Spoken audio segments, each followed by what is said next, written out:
I now call this Committee of the Whole of the Davenport Community School District Board of Directors to order.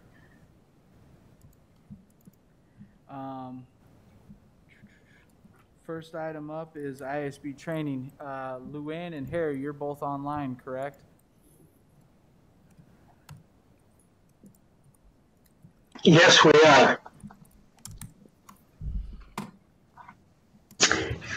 I'm here too. Thank you. Did you need to do anything? No. I will turn it over to you all to kick us off. Sounds great. Thanks, Joe, for having the packet digital copy up on screen. That's terrific. So we have three pieces for tonight.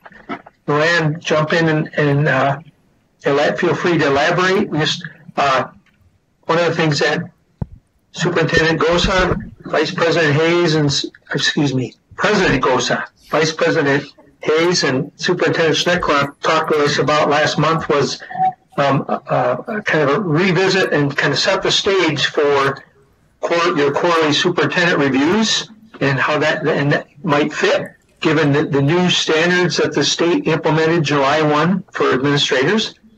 And then we'll take a look at and reflect with you about next steps for the onboarding topics and content that you identified, and Lou and I added a little more to that.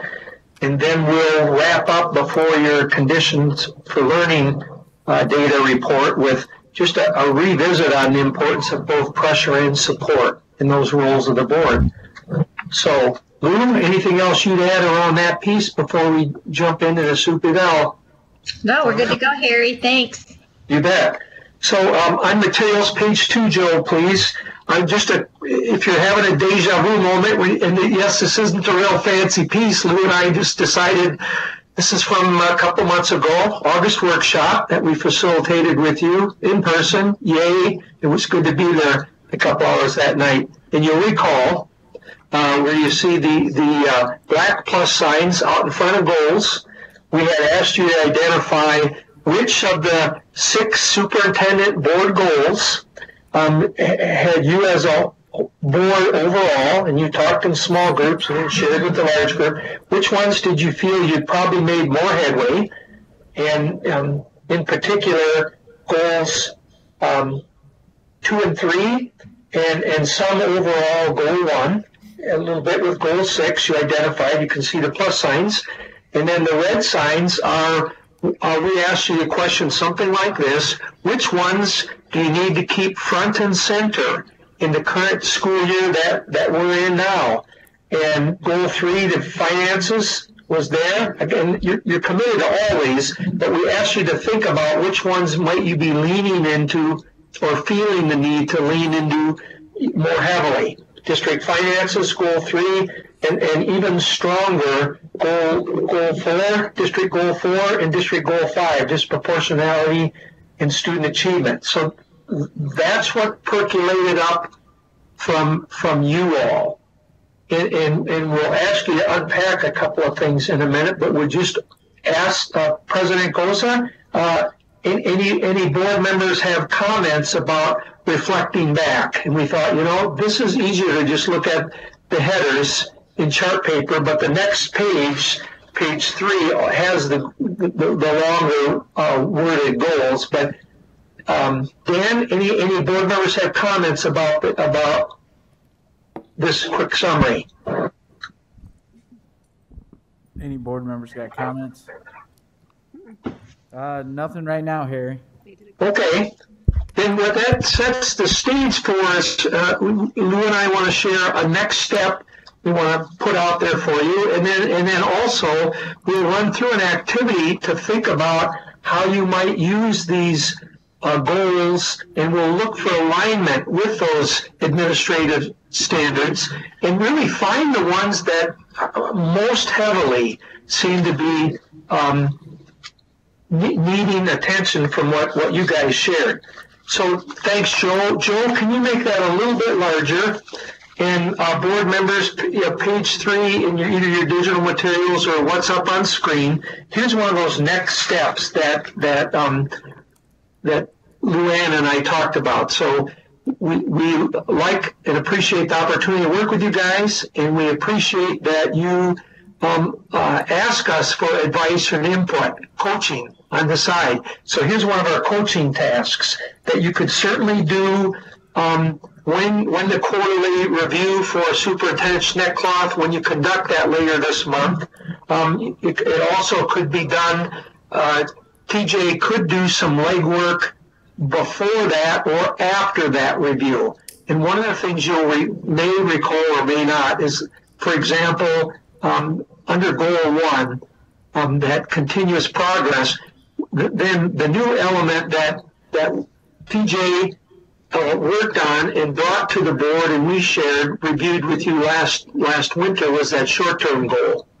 And you'll notice a couple of bullets under the short-term goal for each item. So just take a look at a couple of those as a refresher. And I think I would encourage you, and Luann would, to look at the short-term descriptors under goals 3, 4, and 5. So Joel, if you could roll those up a little bit, goals 3, 4, and 5, just as a kind of refresher, what did TJ focus more heavily on and intend to with the board last spring? So I'll be quiet for a minute. Short-term goals under 3, 4, and 5.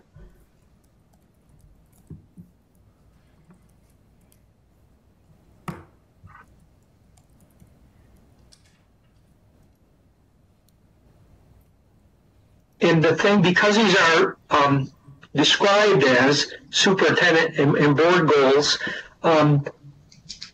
one question we have, TJ, it may fall more on you in terms of how much is now a time or over the next month or so for any of these short-term goals to get a quick revisit or a minor, or it could be a major facelift, or what's next that rolls up on the screen. Just initial reactions, TJ, and then as board welcome to as well. When I look at some of these goals, these short-term goals, many of them have become regular standing practices that we have kind of integrated in. So I think there's some celebrations there and definitely some next steps to continue the progress. Great. Thank you. And we'll get to board members in just a second. From your vantage point, TJ, with that as a backdrop, it really should lend itself during your first quarterly review later this month to be able to celebrate progress on some areas, as well as begin to shape your thinking, TJ. Are there specific spots that are kind of a next step that ought to roll up for this school year and might even lead into next?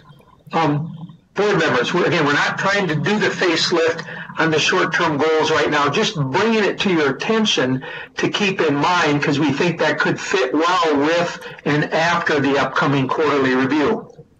Comments or thoughts or questions from board members?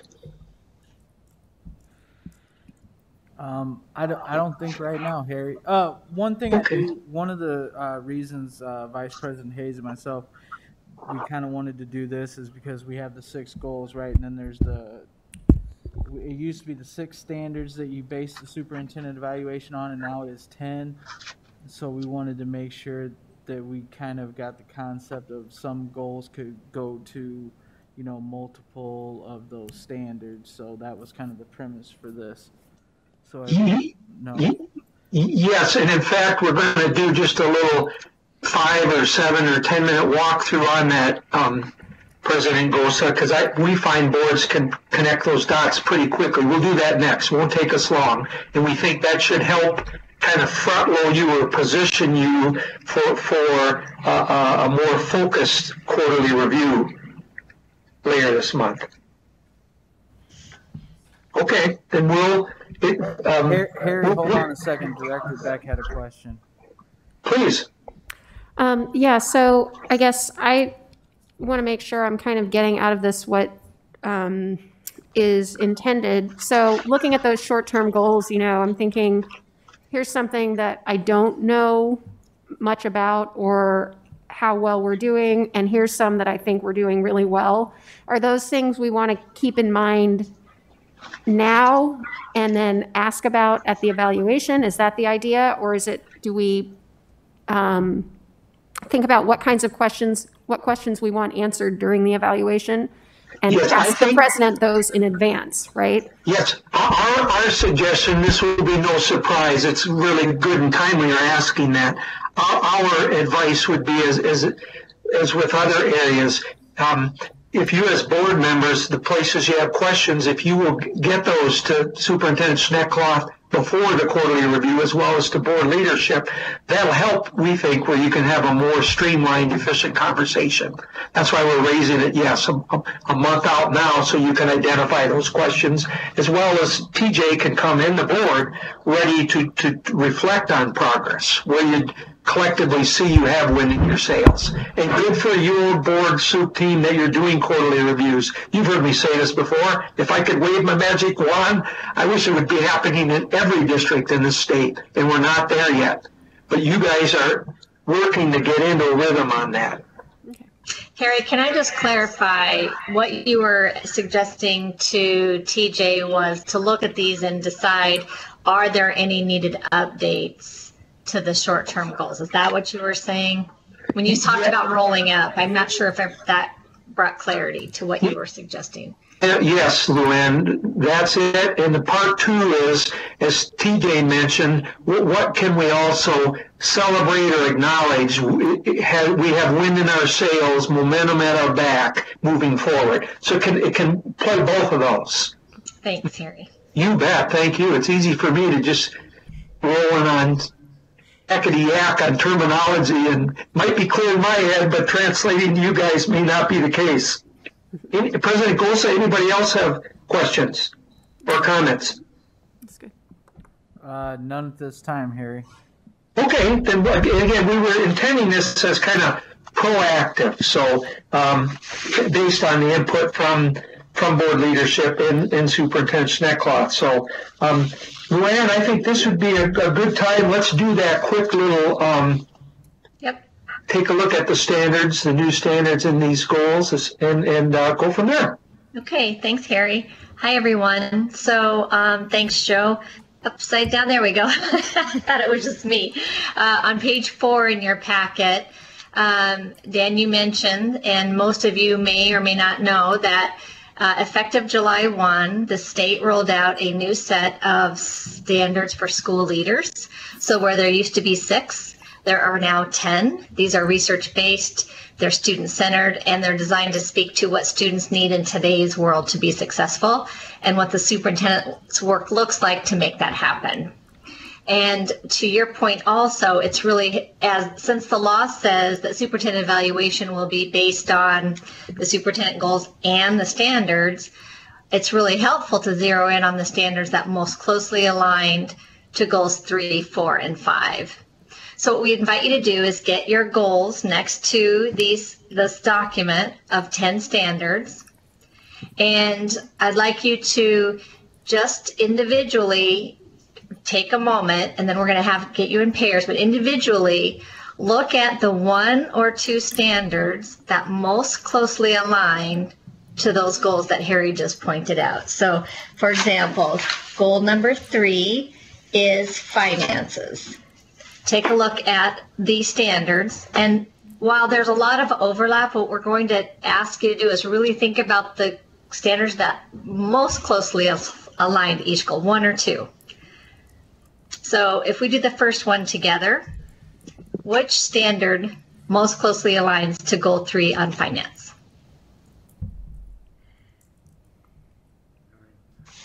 I'll just have somebody say it out loud. I would say it's 9. 9, good. That's what Harry and I would say. Did anybody else see something different?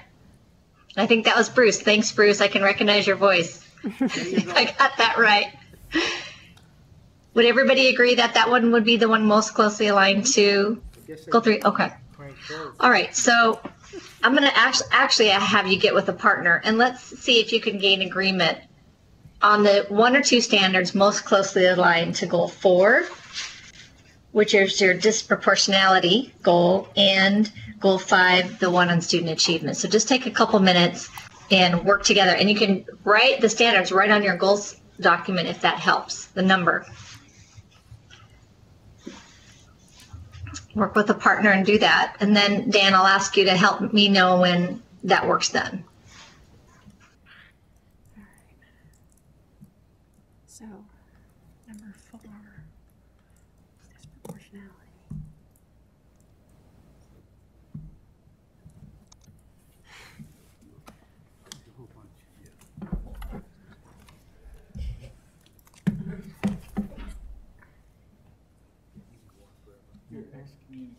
I was gonna say. Thank you for being inclusive, which is very similar to what standard documents. This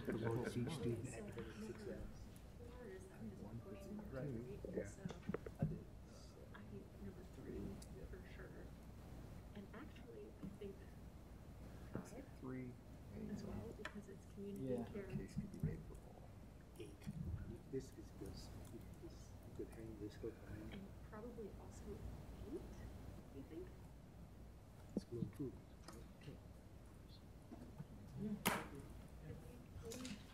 What about what was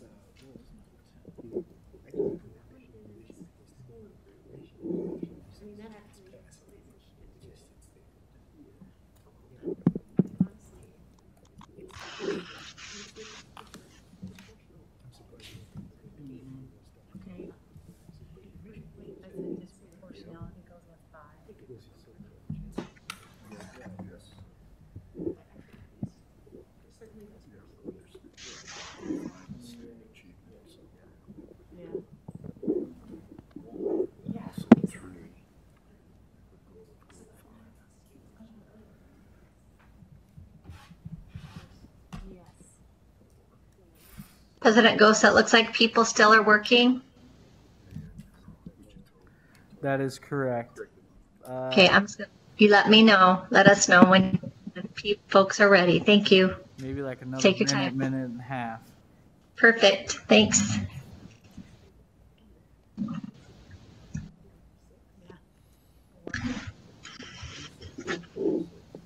number 5, student achievement. I said 5 and 9.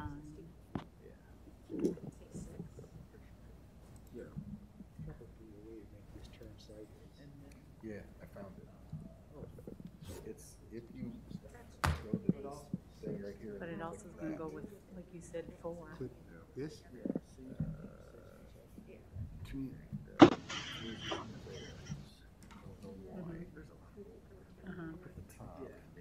Yeah, they didn't need 10 of them. Yeah. Yeah. I was like, okay, if I didn't say that 3 of these go under 1, then you could have combined them. You weren't including me on this going back to goals, so I was just deeply reading about these goals. I said 3 or 5. Because we said that. Yeah. I struggle with it. It depends on what angle you're coming from. Also, So is it like student engagement? Is it improvement? Is it is what the reason why student engagement isn't happening? The professional capacity of the school personnel? I mean, you could plot out. Yep. Yeah.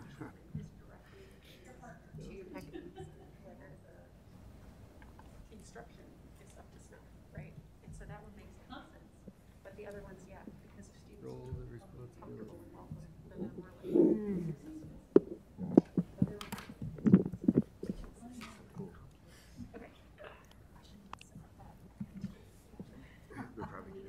Whatever. She probably ran 7 miles today. Only 4. Only 4. I just don't have enough, we're done. I can't sit on a hard floor. It'd be long for there won't be soft tissue in there. That's the problem. Well, there's not any anyway, it's an I ease. like it. Oh, I left my computer there. But that's also under special ed.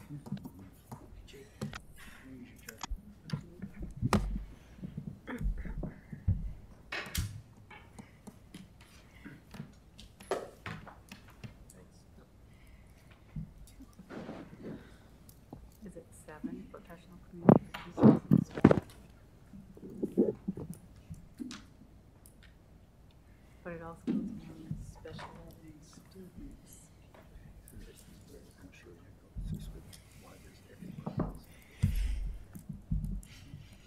The well-being, yeah,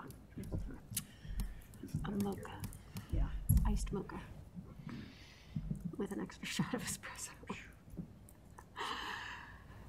Oh, We're only I haven't supposed had a to good do night's 4 or sleep 5. in a I while. looked at 6, but not very, So, long and hard. yeah. But I said it's But operation. Monday's a holiday. I'm just hoping that daycare is still open. Because then it's not a holiday. Right.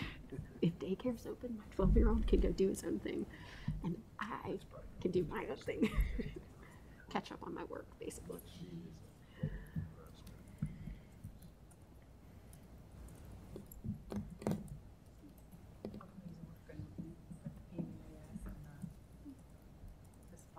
Crisis response. But I would say. Yep. I would say disproportionality. Luann, we still have one group working, but if you want, Bruce and Jamie offered that they would go first. I'm gonna trust that you're judging the tenor of the room. So if we're ready, go ahead. Dan, you want to call in that group first? You said Jamie and Bruce. It looks like Director Potts is going to report on this. We looked at disproportionality and student achievement as being very broad in their umbrella size, and so we found that it fit into a number of standards, and we just said 3, 5, 6, 7, 8, and 10. If you had to, is there a way that you could narrow it down to the 2 that are the most close? Or do you want to keep it broad and then see how others align to those? What do you think, Director Potts? I would rather keep it broad and see what everybody else throws into the pool.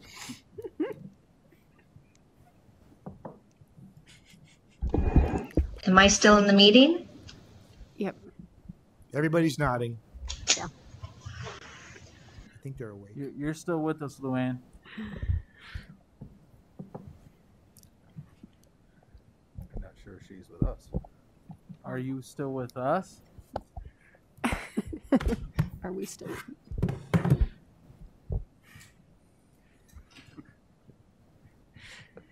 Apparently.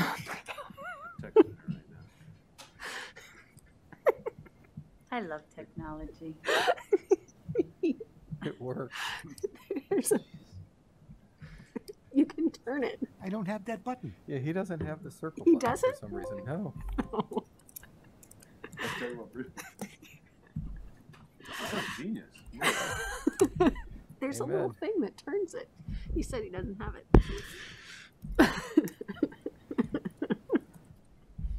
Well, while we wait on getting Luann back, Director Beck, you want to report on our group for disproportionality, and then I'll. Yeah. So we kind of noticed the same thing that Director Potts and Director Snyder did, that a number of these can fit in. So we said for disproportionality, 3, 5, 8, and 10. But I would say the 2 probably closest were 3 and 5, and then 8 after that. Thank you. Director Klein, Jerome, and Director Poston, whichever one of you wants to report. On disproportionality, we said 3, 4, 5, 10.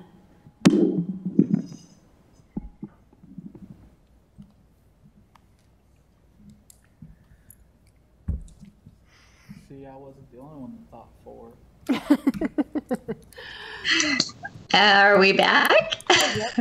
Yes, you're back. Perfect timing. Everybody reported out. Okay. Is Harry back in? Harry, are you there? I told Harry I was rejoining. We got booted out. It looked like we were still in, but we couldn't see or hear you. Okay, Harry is logging back in, so he said for me to just go ahead and continue. So if you all reported out, can I have somebody to so you all reported out, Dan? Yes, ma'am.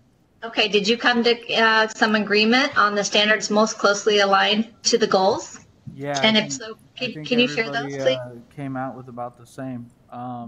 Directors Klein, Jerome, and Poshton had added number 4 in that mix as well.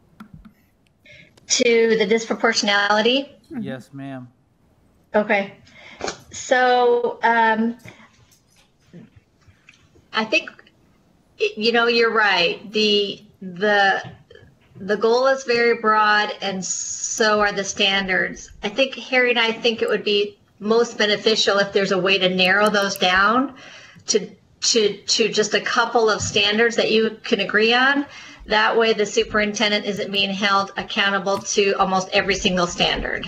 Does that make sense? Yes. Director Beck has. I was just going to say, it seemed like 3 and 5 were in everybody's list. Oh, that's what sign you were making. And so I think that would probably be the easiest way to narrow it down, is that we all came up with those 2. Perfect. Thanks for doing that. That was a great way to kind of think about consensus, especially since Harry and I could not see or hear you.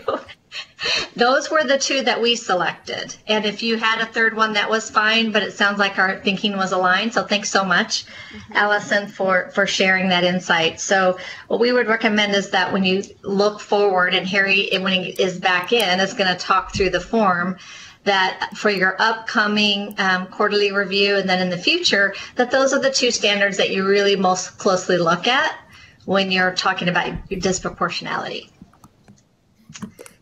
So I believe you probably haven't discussed goal 5, is that correct? Or did you discuss that as well? We did not. Okay, so can we go ahead and have a sharing out of the small groups on which standards align to goal 5, which is your student achievement. Again, if there's more than 2 or 3, maybe we can then go through a similar process and which are the ones most frequently mentioned. All right, so you want me to call on the groups? That'd be awesome. Thank you so much. Hey, I'm here for you, Luann. I will start with Director Klein, Jerome, and Director Poshton. Did you guys do this one? Go for it. We did. Okay. We had 3, 4, 5, and 9.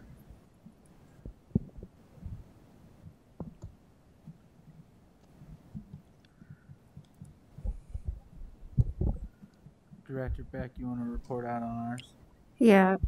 We had 4, 6, 7, and 10. Director Snyder, do you want to report for your group? We had 4, 6, and 9. Yeah, that's good.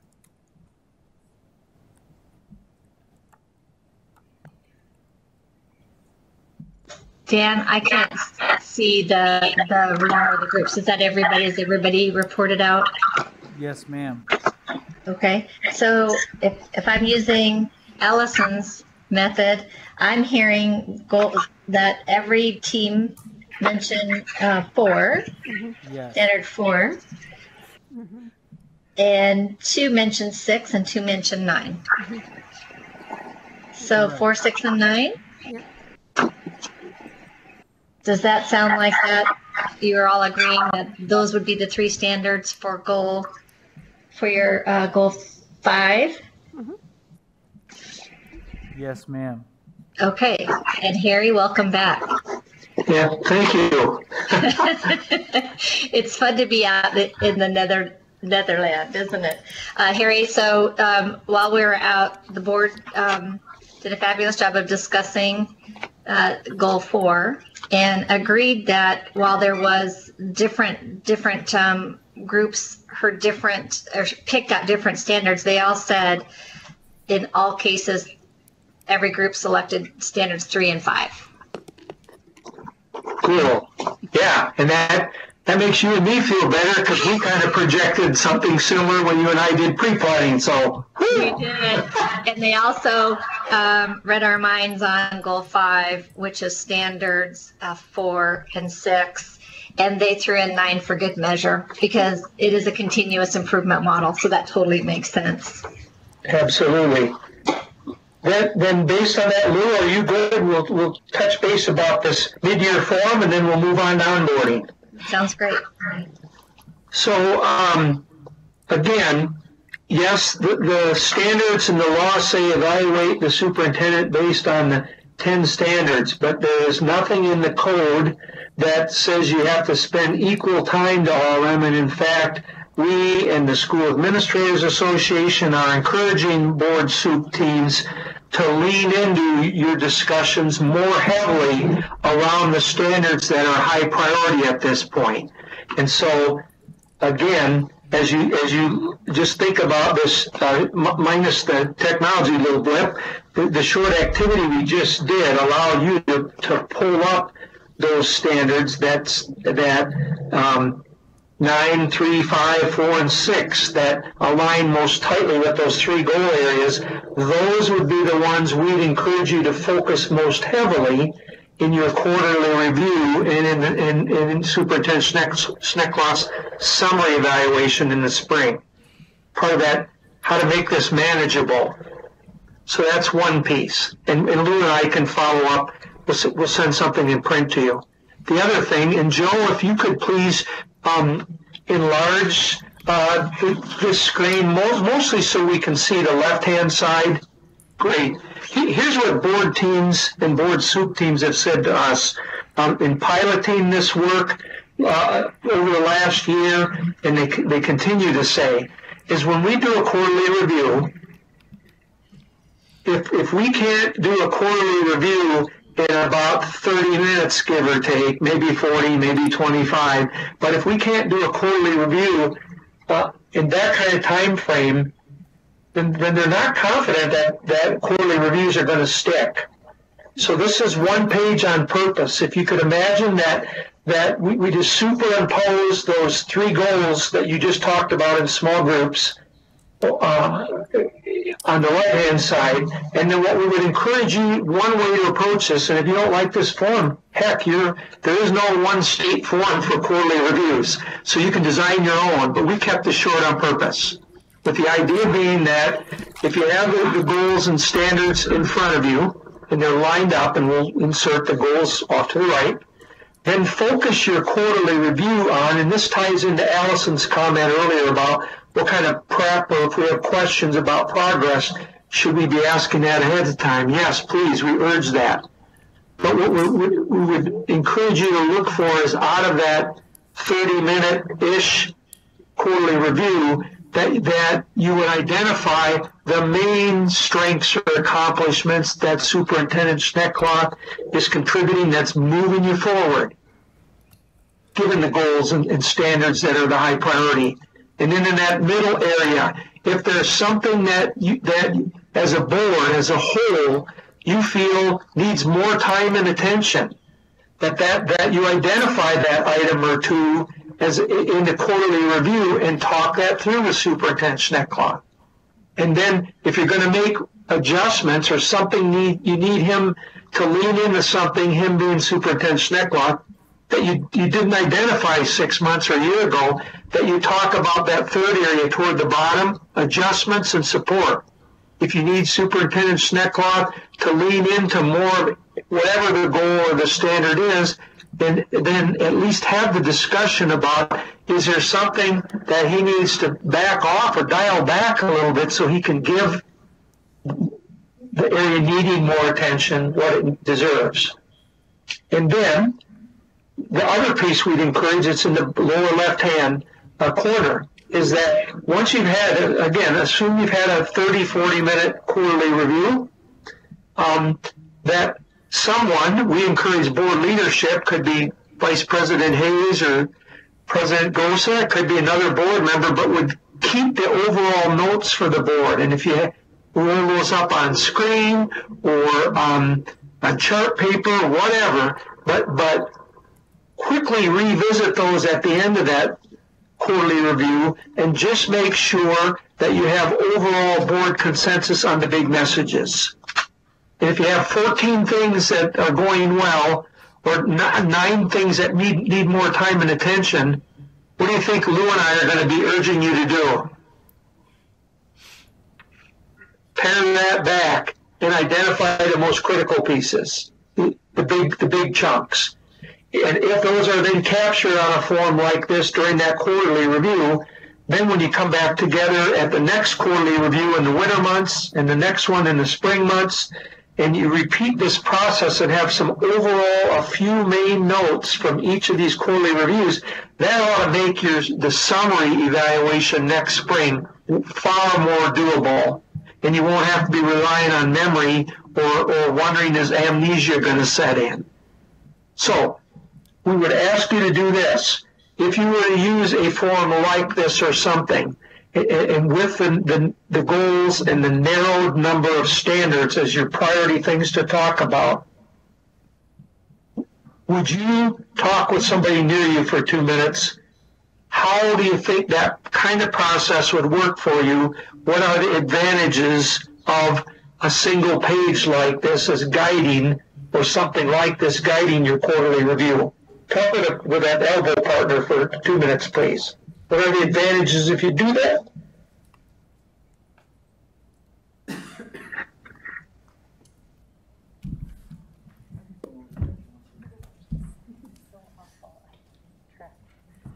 We can include you. It's okay. Into our group.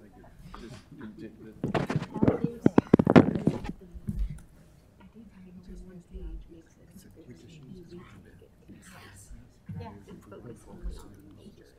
Yeah. Just pick them up. That's cool.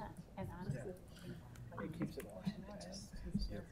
yeah, rather than going off on tangents. And the same with, but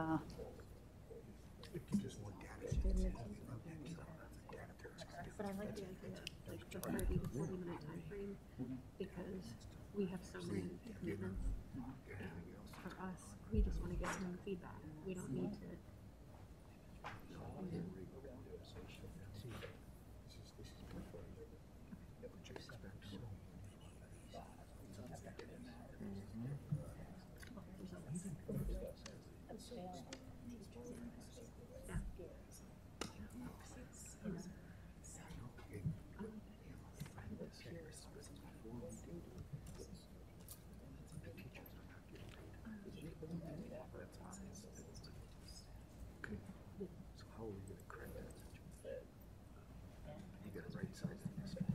Actually, thank you.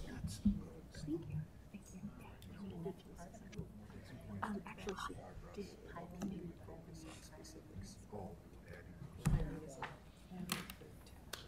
President Goso, we good for folks to do a quick share, or do we need more time? I think we're good. All right. Then just a quick random sampling, Dan, of a couple of folks that maybe one comment from each pair or small group about what's an advantage of this sort of approach. I'm gonna go to our star pupils first. We'll go to Director Snyder. We put more data points to track progress while keeping focus on specifics. Nice. Director Kleindrom or Poston, whichever one. Director Kleindrom, you're up.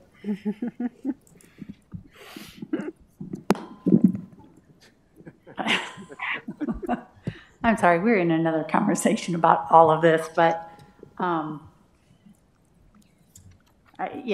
agree. We just need to focus down. And I think if we're looking at 4 and 5, a lot of student achievement has been addressed and we're working on it. I think part of disproportionality has been addressed, but I think there's a major part in there that has not, that we need to focus on. But overall, I think of those two, we are making progress, and we've talked about it, and it's out there for us to see. And but the staff retention, the recruitment, that part we really haven't addressed. That's thoughtful, thank you. And that ought to be an outcome of a quarterly review, that you kind of revisit and reset your sights. Cool. Director Beck? We just said that really having a defined short time period, kind of like what Director Snyder said, allows us to focus on what's most important and prioritize rather than getting bogged down in weedy details that maybe aren't as important. Thank you.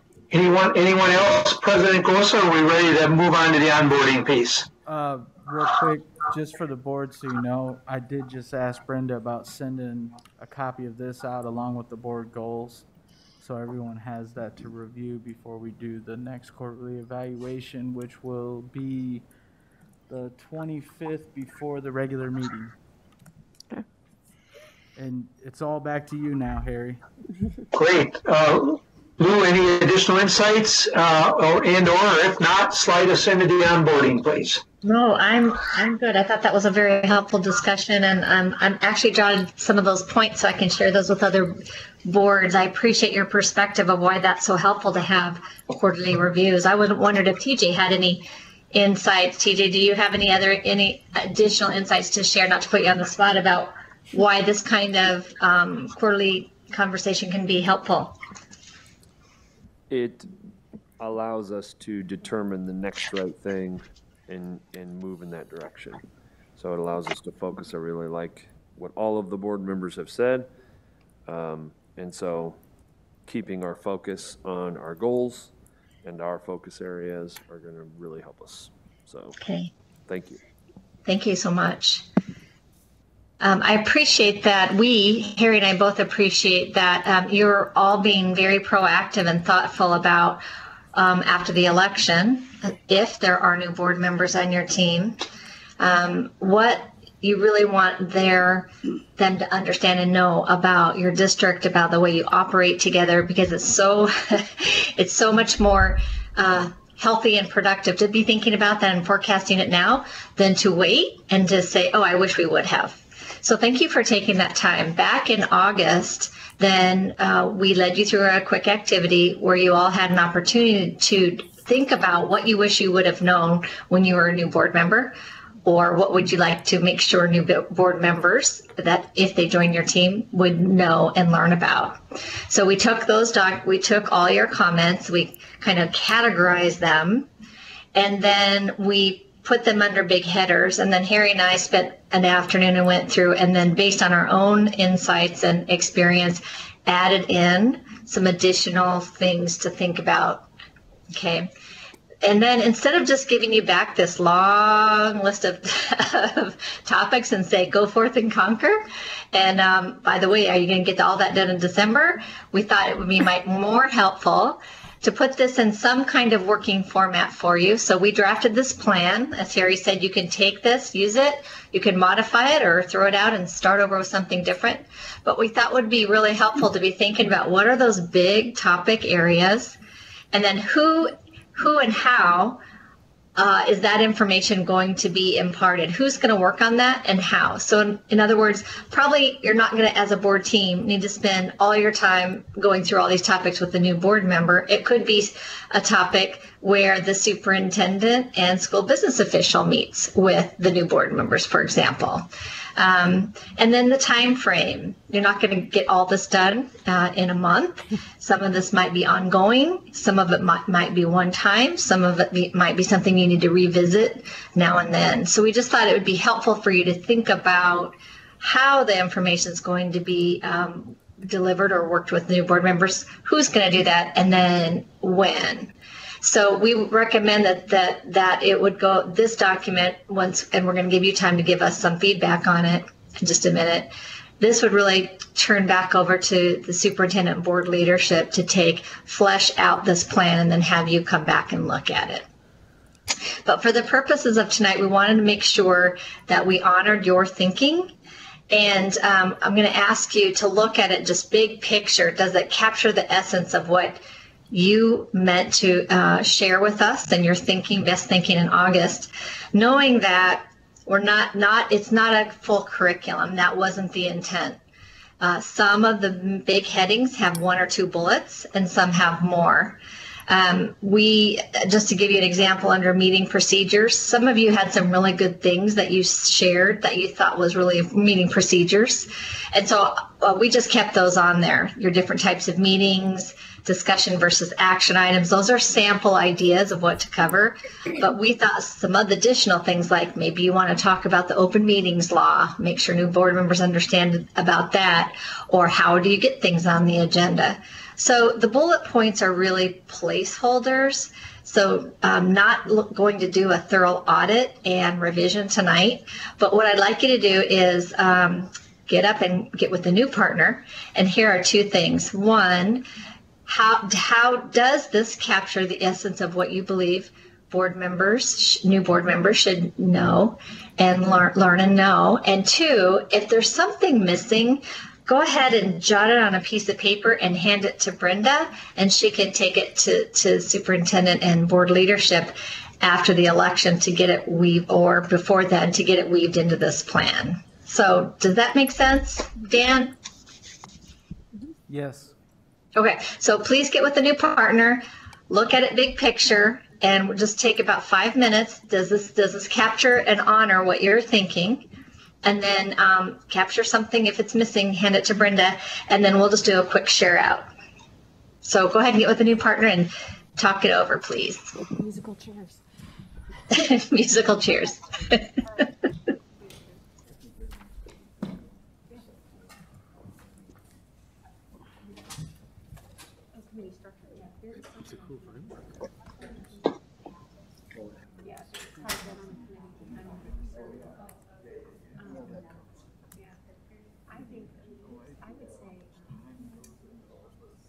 Oh, yeah.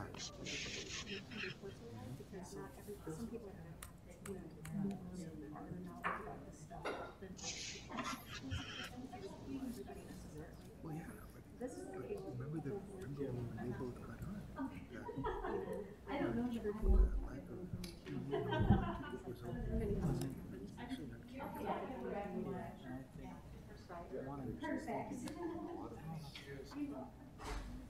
It's not bad to review.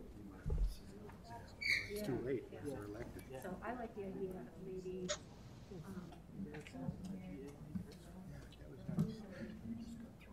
same with me too. I know, I didn't really think I knew 2 years.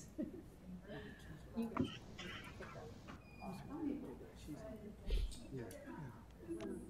So we have 1 o'clock Wednesday. Maybe. I did. I read through that. I read the questions. Did you see the questions? Oh, forecast card. Yeah, why don't we add that? I agree. And also,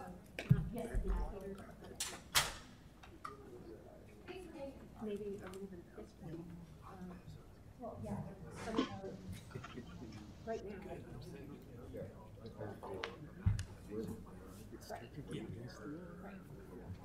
Right. And why we, just the budget review committee. Oh, that's fine. School budget Thursday. This isn't. Brief history of our finances, particularly now as we are coming out of. I didn't respond to the second.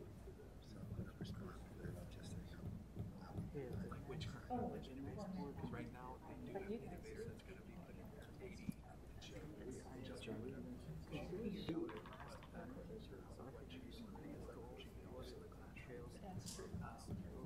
So I mean, we could plug Josh on this, so he is basically he's going to see about my.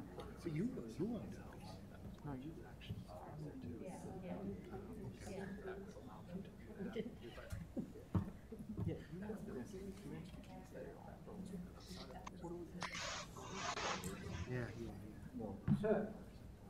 And Dan, as before, would you just let us know when folks are ready to come back to the larger group? Yes, ma'am. I think maybe like another minute and we should be good. Thank you, sir.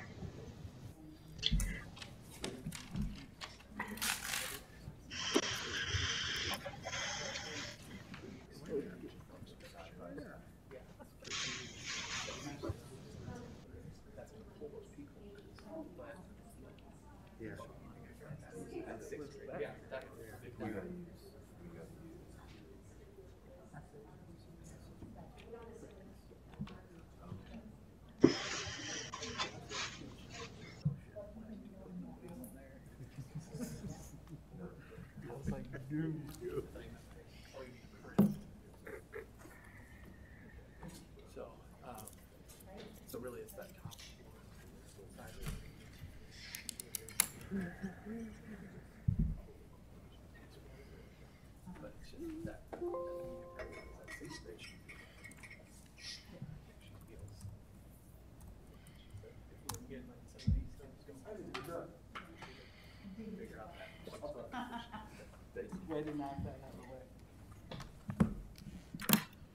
Luann, we are ready to roll. All right, thank you, sir. And by the way, I meant to mention that Harry and I put in the who and how and the time frame only as samples, whole board team in December 2021, only as a placeholder. Brenda does have this document in Word version. So just big picture, does anybody have anything to share out? We don't have to go around the whole group, but does anybody have anything to share? We'd like to hear you now. Director Poston and then Director Snyder. The one thing Alice and I discussed was under school finance, we might want to add explanation of SBRC and then also give a brief history of where we've been with our finances, how we're using Forecast 5 and Gary Sinclair. I think that would be helpful too. But overall, we felt that this was an excellent way to get a new board member up and running. And I know Karen and I have had the discussion in the past that when we came on board, it was just kind of, you jumped in the fire and tried to learn on the go. But I think this is really good. Thanks so much for those insights. And again, to commend you for spending time on that now to be proactive to help new board members not experience what your perception or what you experience. And also in terms of your additions, that history is definitely an important piece to add in. So thank you so much for that. That can be real beneficial. Other ideas? Director Snyder. When I started on the board back in 2013, our local AEA held some IASB training there where they went through all of this. We got this big fat binder and the training was excellent. And I was surprised when I was talking with Karen that when she started, they didn't have anything like that. Do you know, is that still something that the IASB does in conjunction with their local AEAs? Harry, I'm going to let you answer that because I'm not quite sure I'm familiar with specifically what training Jamie's referring to. Harry, I think you might be muted. Yeah, thank you. Helps when I unmute. Good observation and comment, Jamie. Thank you.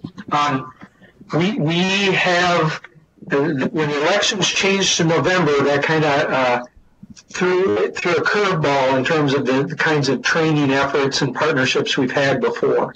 In the past, we have had regional meetings, some with AEAs, depending on the AEA. Some have just been ISB on their own initiative. The place we find ourselves right now, Jamie, is given that elections are in early November and convention is 3 weeks later, we're trying to capitalize with new members and really lean into that a half-day session that's dedicated to new members, and then we're planning to follow up with a virtual in the winter months, which becomes a challenge. The old model of face-to-face worked better when it was in September, October, road, weather, all those sort of things weren't an issue. So it's one of those that we bumped into now. So we're giving this a run with emphasis at convention this fall, and then a couple of virtual follow-ups in January, February. And I think the jury's out, and we'll figure out is can we hit the right chord with that, or what else might be needed. So thanks for your feedback. I was going to say, I'm sorry. Yes, I wasn't realizing you were talking about our orientation workshops, Jamie. I was thinking you meant more district-specific kinds of learning, like some of the things in our plan. But as Harry said, we will be offering that at convention.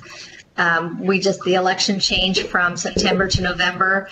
We lost that ability in October to be out working with boards.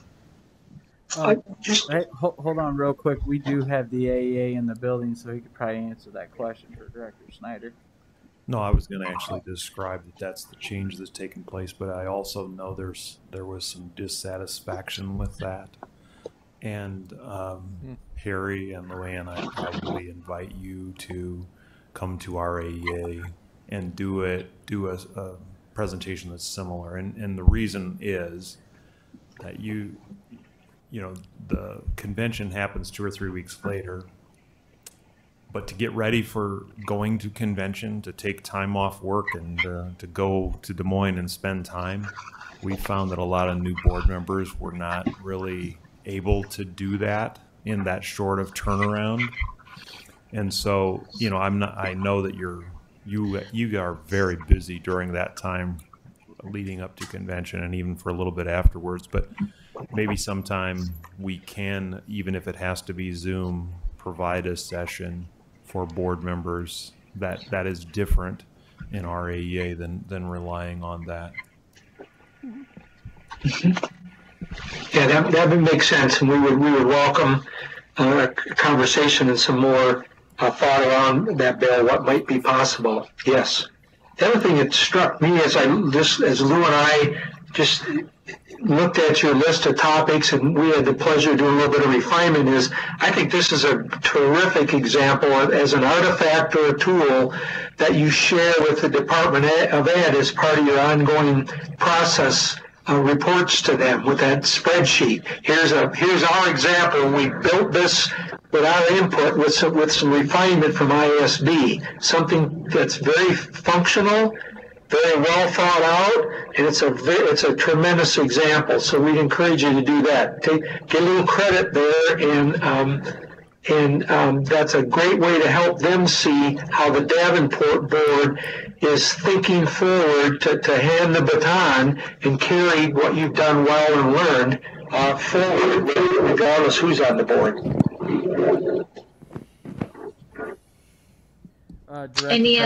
Director Beck had something.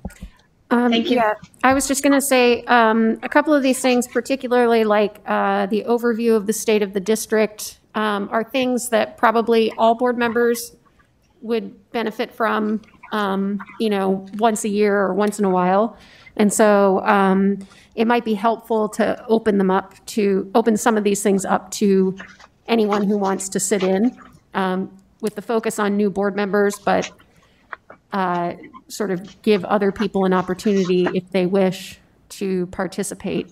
Because I know, particularly in those first couple of years, I also didn't quite get as much training as I wanted. It's hard to remember all that stuff. And so, having the opportunity to hear it more than once is sometimes very helpful as well. That's a great insight, Allison, and that's the kind of feedback I think that's helpful for leadership to be thinking about. And again, this is something that they can take and flesh out, and then you can talk through it and decide which ones really should be whole board learning together. Director Snyder had a question as well. The other thing Karen and I talked about was, as we talked about earlier, by narrowing our focus, it makes us as a district more likely to succeed when we have definitive goals. There's a lot of things on here like school finance. That was its own specific IASB training. You can throw too much at a new candidate and very easily overwhelm them, because it is somewhat overwhelming when you first come on. So narrowing the things that they need to know immediately, and then having that training either through convention or through something at the AEA or through something we just, hold internally, we thought it is the focus, but, knowing right away that board members, the public has a perception that as board members, we have this insane power that we can just instantly throw stuff on the agenda, that we can instantly change a policy, that we can pretty much just do what we want. But really the only power we have as a board member is through our discussions at this table and being persuasive with our thoughts and ideas. And that is the main power that a board member has. Those are very, very helpful insights. And I think to your point about overload is why we were thinking about taking time to really think about how much time it would take to make sure board members had opportunity to learn these things. And to your point too, doesn't mean that the district is responsible for all the learning. But I think some things will just naturally or will happen. Like, for example, if you look at the board goals, if in your next quarterly review, that's an opportunity that they're going to learn about that. So I think some of these things are going to be woven into your upcoming meetings, but it's just a way for you to align and make sure that they are happening when they do, if that makes sense. But definitely agree that, as Harry likes to say, drinking out of the fire hose, you have to be really careful that you're not overwhelming your board members and the staff and yourselves to do this as well. You want it done well. Harry, do you have any other comments? Just one final thought, and Allison, you helped trigger this. So the idea of, you said some things that are just really helpful for the whole board to review annually. Not everything on this list, but the key stuff. One example that Lou and I had talked about planning for tonight is revisiting your protocols. That's just good practice for the whole board. You said that as a board team this summer, and what a helpful tool. So we'll attach that and include that with the protocols with this as well. A good way to also orient or help new folks get their feet on the ground, but it's good for the whole board. Yes. So I'm going to abbreviate the last piece. So Board President Gosa and Superintendent Schneckloff, we had about 15 minutes on the board. We were thinking for pressure and support, but we're going to reel that back to about 5 minutes. At some other point, we can recycle or revisit this. Thanks, Joe. But these are a couple really important concepts that you already know. We're just your conscience reminding you. And so from the Lighthouse work, multiple years worth of work, these 5 roles of the board emerged, and we highlighted 2 of them. That support role, you have clear goals and you have high expectations for your kids in district. So we want to focus on the support piece for a couple minutes, and then the section in teal, and that's the pressure for accountability. And you guys already know this as a team. Those 2 are constantly in play. Pressure for accountability and support. In an organization that's too heavily focused on support, misses the opportunity if accountability and pressure for accountability isn't woven in. But the inverse is also true. If the lion's share, the big portion of the board's focus is on accountability, and it's not balanced by support, the system can collapse under the pressure. So those 2 are constantly at play with each other. Joe, if we go to the next page, we just a couple of diagrams that some other boards have said were helpful is to think about pressure and support 2 ways. And we're going to focus most heavily on, as it should be, on the board and the board superintendent role. That horizontal or lateral pressure and support. That's one that doesn't get talked about as much, the arrow going sideways. When we think about especially pressure for accountability, we tend to think about the vertical, the up and down arrow. Responsible to your supervisor, to your boss, etc. But that horizontal or lateral pressure and support is also really essential. So here's an example that we've seen from your board soup team of that lateral or horizontal. Take one as example as pressure. You have set an expectation for quarterly reviews for the superintendent. Well, pressure's on because something else can come up before the end of October or before the next one. And it's easy to say, well, we've got this other two things we have to tend to. We're just going to have to bypass this quarter. Well, that's not helpful to you as a board or your superintendent. So some self-pressure to follow through and conduct those. Same thing with the updated report you're going to hear next about conditions for learning. It'd be real easy as the crisis of the week or month pops up that you don't give adequate time. There's pressure on the board to just do a quick piece of work on that because we got these other three things we have to tend to.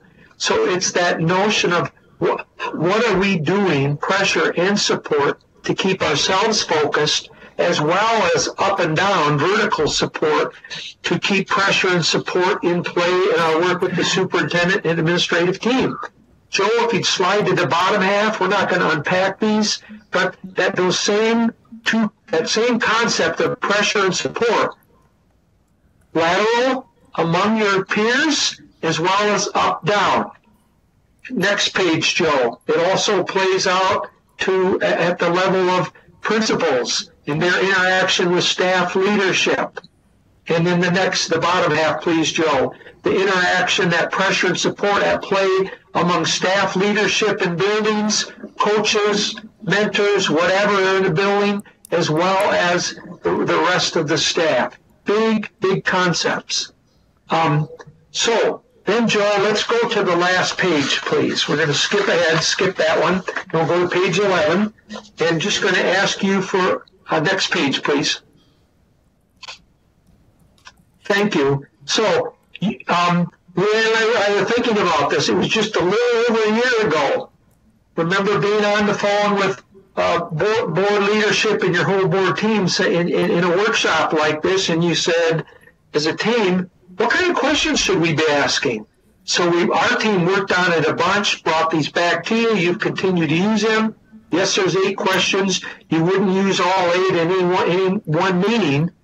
It will depend on the topic and how far along you are in that work. But I'd like you to think about the concept of pressure and support. So grab an elbow partner for 2 minutes, and we'll be done with this piece for tonight.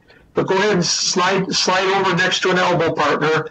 And we'd like to ask you to, and you don't all have to do question 1, but pick out a couple of these board questions and ask yourself, how might this question reflect pressure for accountability? How might this question serve as a pressure? And what aspects of this question might serve or lead to board discussion around support needs? So when would these questions lead to pressure? That consideration, when might they trigger, stimulate, cause some reflection and learning around support needs? And some of these, obviously, that say supporting, it's going to be an easier fix. But pick out a couple with your partner and talk about that for just 2 minutes. Pressure and support. Their charts are misleading. They think that this is the only pressure. It's pressure here all the way to the bottom. That these people down here,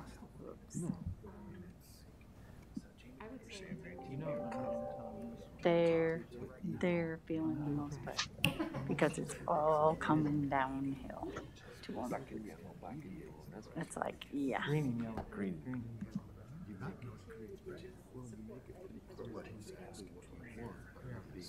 So I would say pressure and support.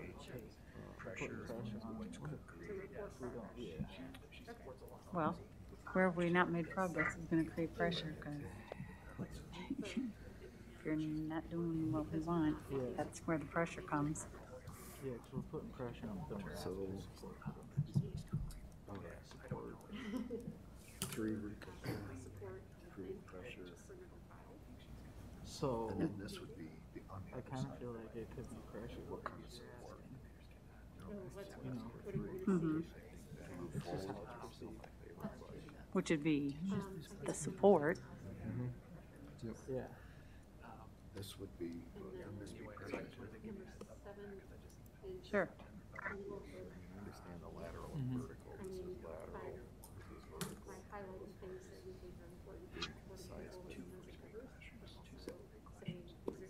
Six would be two. Mm-hmm. I think all of these both provide pressure and support because Think about it. Everything that comes Well, seven's kind of support, you know, this is what we're doing right, we want people to know this. right, but I'm, you know, but then if we're following up. so like 7 and 8 clear with support. Yeah.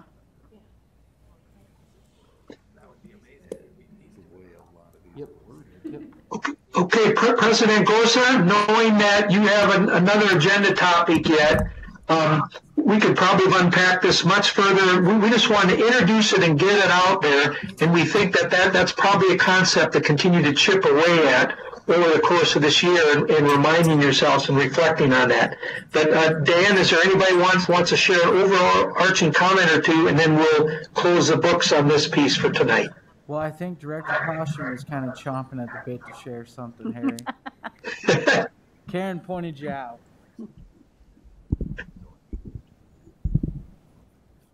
Well, Karen and I talked about, the items that would, create pressure, and we felt like items 3 and 5, or questions 3 and 5. And then under support, we were looking at items 7 and 8, where those questions would be answers that we need, but also could create support for administration to pursue those questions. That's nicely stated, Kent, and I think part of our putting this out there tonight, inviting you to think about this as a board a little bit, and the board soup team is just, again, for balance. So are we continuing to ask questions that speak to both elements, the pressure and support? Thank you. Dan, anyone else? Director Snyder. Director Potts and I, when looking at these, we think all of these could fall under both categories, and it all depends on how they're being utilized. But again, it seems like the theme of the evening is defining and being clear and concise. When we're creating goals as a board, there's inherent pressure there. There's things that we need done because there's things that need to be done. But yet, by keeping our goals clear and concise, we hope that it becomes evident from the top, all the way down, what needs to happen to achieve these goals. And I definitely think, some of these are more towards the support side, like number 4. It literally says what essential support is needed from the board superintendent team to help us move forward. But depending on the context, all of these could apply to both of those areas. It's interesting you say that. When Lou and I were working this, prepping for tonight too, I think initially I thought, well, some will just be easier to put on the pressure side, some on the support, but we found ourselves wrestling with the same thing, Jamie and Bruce, that you guys did. Context and yes, and nice statement about kind of an overall theme for tonight. That clarity, that conciseness, that focus, and it being just continuing to be intentional about that. So, Lou, anything else you would add? Or anyone else, Dan, or we'll back off, mute ourselves, and we're looking forward to listening to your conditional learning data study and update.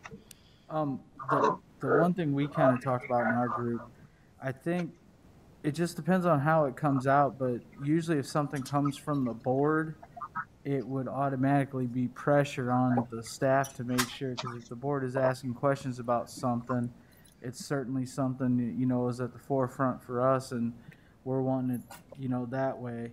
But at the same time, we talked kind of just like directors Potts and Snyder did, that you could put pressure on with some of the questions, but then in the follow-up question, you're providing support. So I just think it's a matter of the context of the discussion and how it's coming across.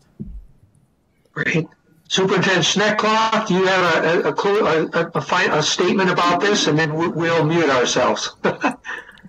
Well, I think having these questions, and you'll see when the presentation starts, we put these questions on the front of the presentation, because knowing that we are going to dig in and ask questions and next steps and those kinds of things, it makes an unbelievable difference when our mind says, what do you need from the board to accomplish this task? That level of support, and what is it that you want the community to know? Those are huge things for us that help staff, students move forward. And so the shining star for me for tonight is the idea that accountability and support must be in balance.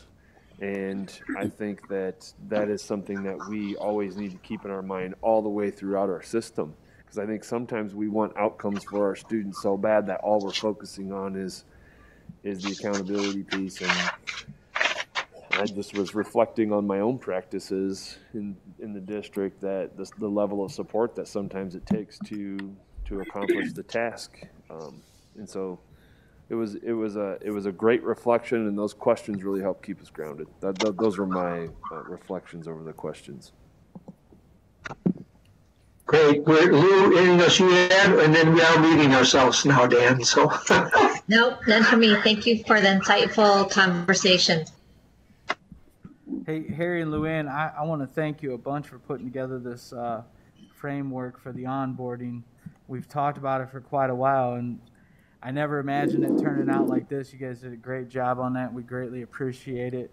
And I don't know why I never thought of this, but we probably should have added something about all the ISB webinars. You would think I'd be a professional at that now, as many of them as I take. But again, we greatly appreciate all the support you all have provided us. And Harry, on behalf of the board, we do wish you a wonderful retirement and hanging out with the grandkids, which I know that's where you're at tonight. So we appreciate everything you've done for us. Thank you. And Lou really did the yeoman's work. We both work some, but she's a yeoman's work behind the onboarding. It's a fine piece that reflects great thinking on the part of your board team. Thanks, Dan. Thanks, everyone. I didn't want to call on you too much, Luann. I didn't want you getting all choked up again. I'm blushing. Thank you. Thank you all. Before we move on to the next item, I'm going to take a 5-minute recess, and then we'll move on to the next one. All right, we're back. We will move on to the data review, and I will turn it over to the superintendent. Well, thank you for having us. We have our first data review on the cycle, and before we get started, I'd like Lisa to kind of review for us our cycle, because as the presentation that you're going to see tonight is the first of our cycle, our data that we will be reviewing in a cyclical fashion, that was rolled out by Lisa and her team previously. So go ahead, Lisa. Sure. Brenda, do you mind going to a slide? Oh, yeah. Sorry. We don't have this, right? We can shut. You didn't give us this presentation? No, it's not in the board. Okay, so I don't need to look here. Thank you. Go back to 3, please. And in the notes, she can't get to the notes, can she? From that. Can you get to the notes section? There's a hyperlink in there.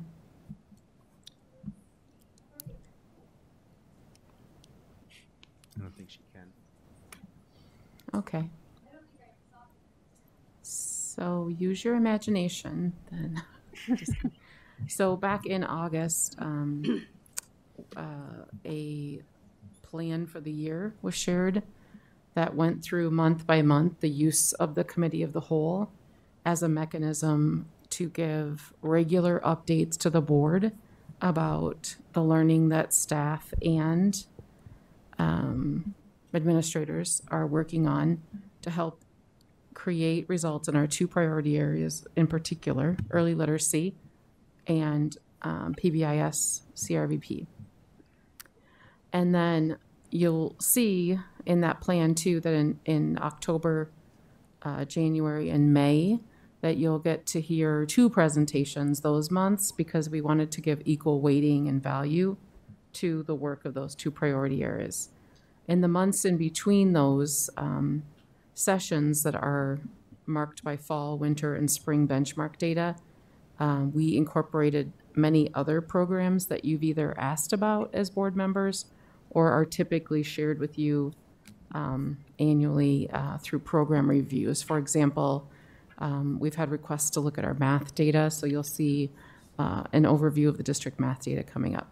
So in addition to all the CTE, math data, literacy, all of these big topics, one thing that I hope you understand is that when these presentations come to you, they have been shared, developed, vetted with multiple stakeholder groups, which we know is really important to a healthy system and a healthy school board.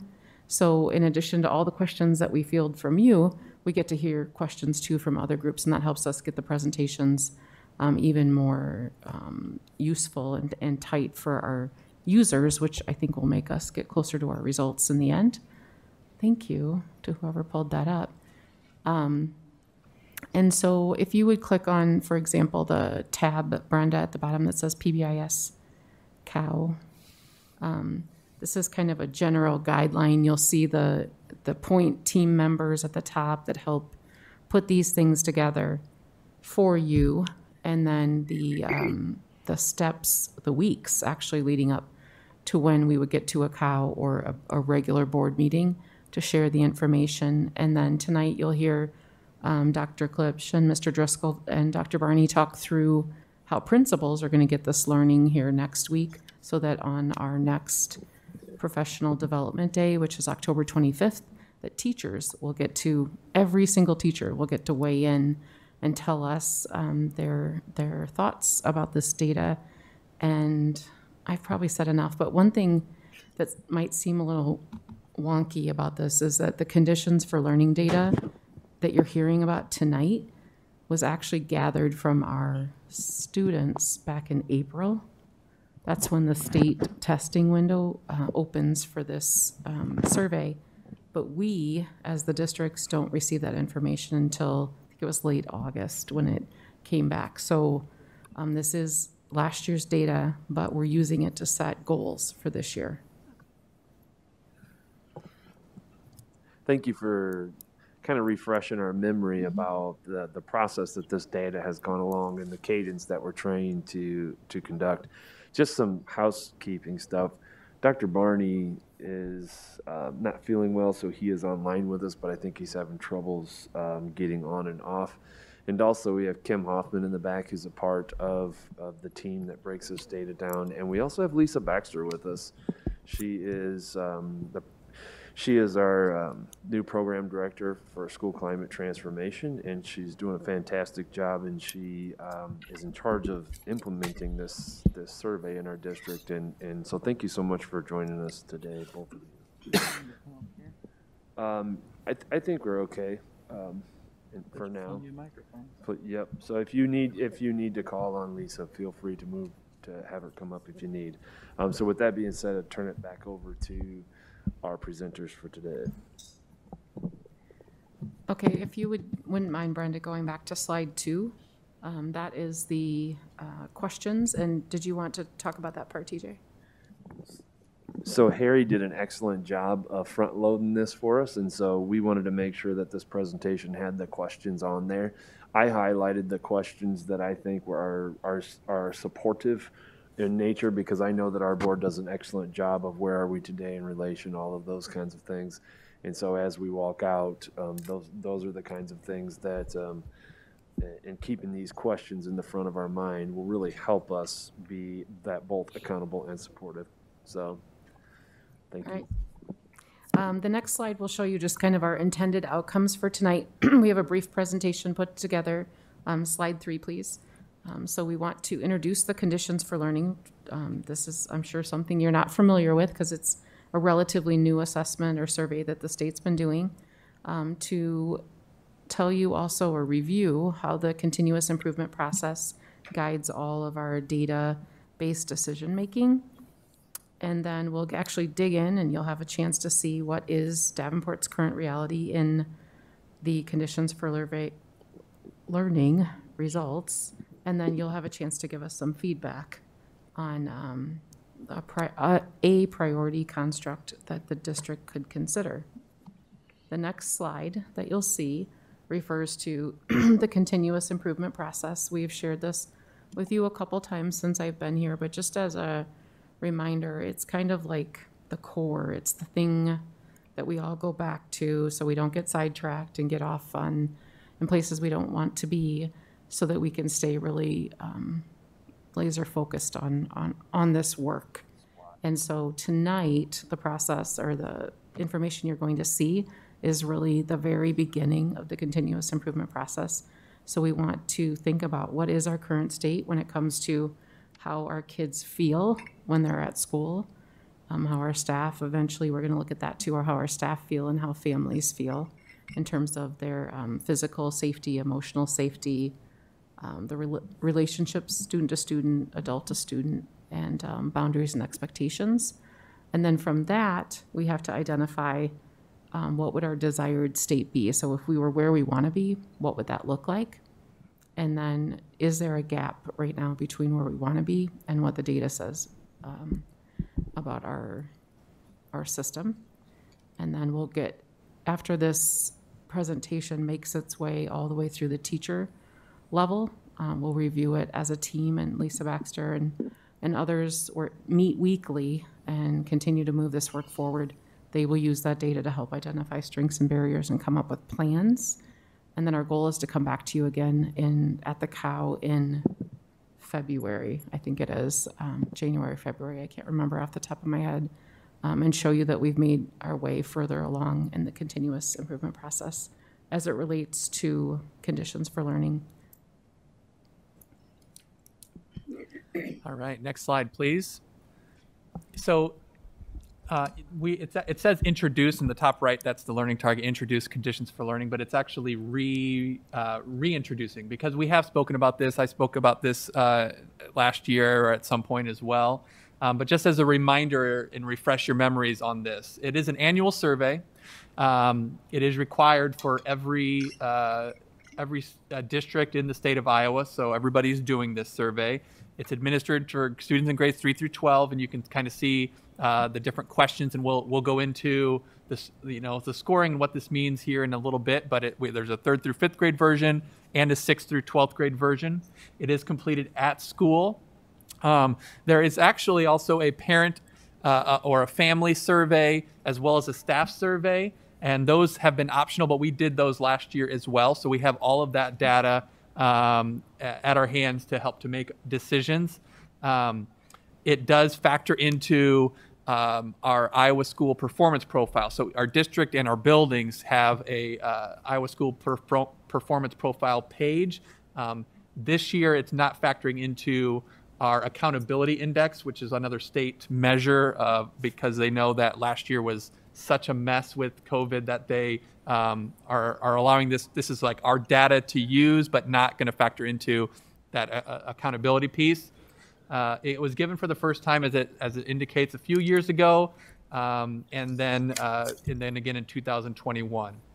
In an earlier presentation about PBIS, I talked, and I think Nicole Talbot, one of our associate principals, we presented on PBIS, and one of the overarching goals that we said was that all students are going to feel safe, engaged, and connected, but we wanted to use the conditions for learning as an ultimate measure of that. And so that is where that talks about that. It's going to help us to be one of the ways that we're measuring our outcome data, because our students are the ones that are telling us how they feel. We can say all the things about all the things that we're doing, but hearing from our students, this is a great student voice survey, as well as our families and our staff.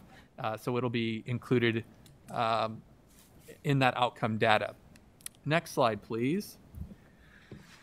So the domains within the conditions for learning. So there are 5 constructs that I'm going to talk about on the next slide, and physical safety, emotional safety, and you'll see those in a second. And then within each of those, there's these 3 domains of safety, engagement, and environment. And safety, as you can see there, how students feel as far as physical safety on school property, safe from abuse, teasing, those kinds of things. The engagement of students within classrooms, and then the environment of clear rules, clearly enforced, consistently enforced. So those are the 3 domain areas. And then on the next slide, you will see the 5 constructs. So these are the constructs, and there are questions within each of these constructs. And they slightly vary. It's 7 to 10 around there, questions within each of these areas. And I'll go into the scoring for that in a second, but we are given an overall, a building is given a score, and our district is given a score in each of these areas to help inform and help us to make decisions. I'm going to talk on the next slide here. You can go ahead, Brenda, and I apologize. I know I'm kind of zipping through, but I believe you've heard a lot of this information before. But it's important to note how our scores are come about. So let's take physical safety, that first area. There are, like I said, 7 to 10 questions within the area of physical safety. If a student answers positively to every question in that construct, that equates to a positive score. On the next slide, as you can guess, go ahead, Brenda, if they answer negatively to all the questions in that construct, that would be considered a negative score. The challenge and why this is important and it's a high bar is that, one more slide, please, Brenda.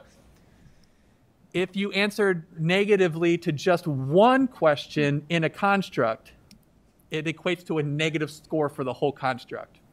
So you could have 6 questions in the area of physical safety that are answered in the quote-unquote positive and 1 in the negative, and they would want us to look at that, or we would want to look at that and say, we need to make sure that physical safety is an important factor, and it actually scores that in an overall negative for that particular construct for that student. So I see very much questioning faces, and it's for good reasons, but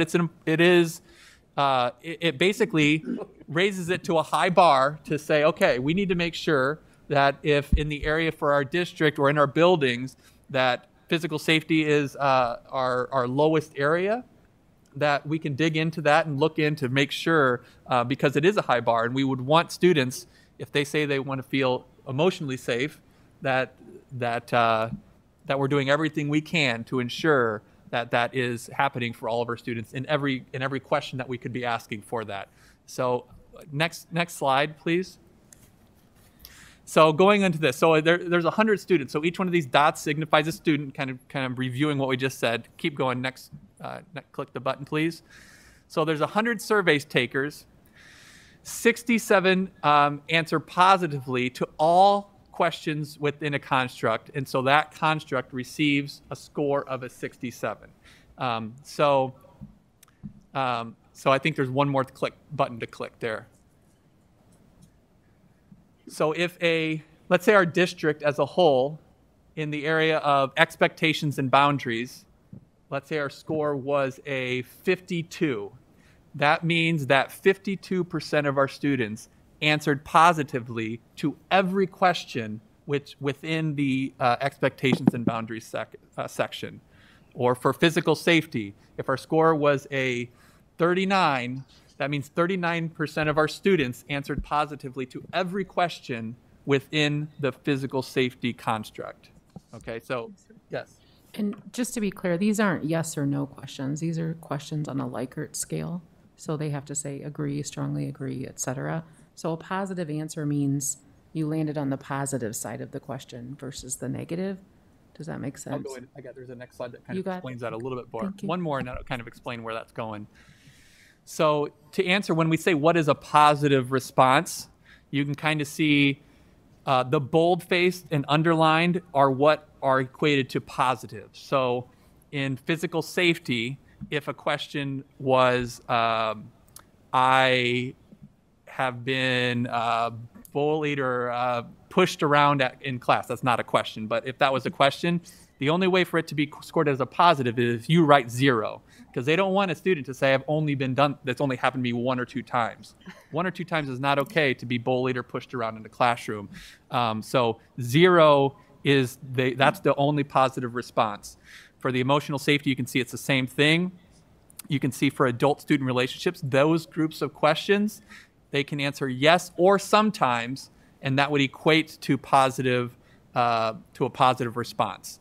So, and you can see the same for student-to-student relationships and expectations and boundaries. It's not time for it now, but you can, but if we do share this, or if we can get this shared with them, you can click on the link and it shows you what the questions are, so that if you did want to see what those were, so that you can dig into that a little bit more. But that is where those positive responses and what that means when we say, so let's say for emotional safety, if our district score was a 62, it means that 62% of our students answered 0 times to every question in that construct. If they answered 1 to any of the other ones, it means it counts that as a negative score. Next, let's see what's on the next one there. Me. So I don't know if we want to stop for a second to let them kind of let that simmer. I see Bruce is looking very concerned right now, or Director Potts, sorry. Turn your mic off. Turn your mic. I don't know how to express, but it just seems to me like we've got a survey here that is stacked for unsuccess. My frame of work is junior high school kids. Okay, there's a certain rough and tumble in junior high school, you know. Mm-hmm. And today Fred doesn't like me, but tomorrow he's my best friend. If I take the survey the day Fred doesn't like me, I'm unsuccessful. I'm a negative. If I take it when Joe likes me, I'm okay. I get the right answer. I'm having a very hard time getting my brain around a survey that we're giving to students that is so Rigorous. odd. Let me say odd. So you're definitely not the only one.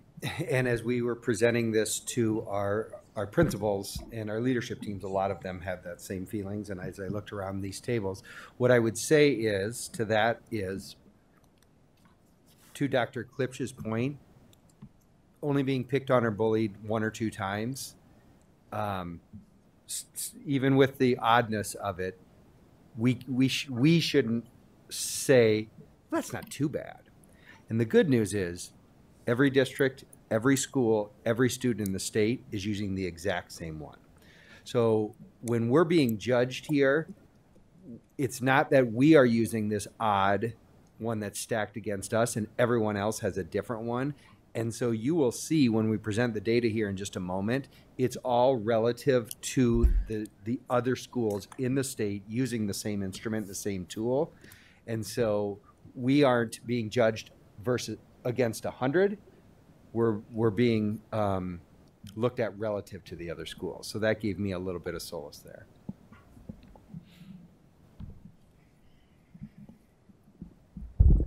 Director Beck.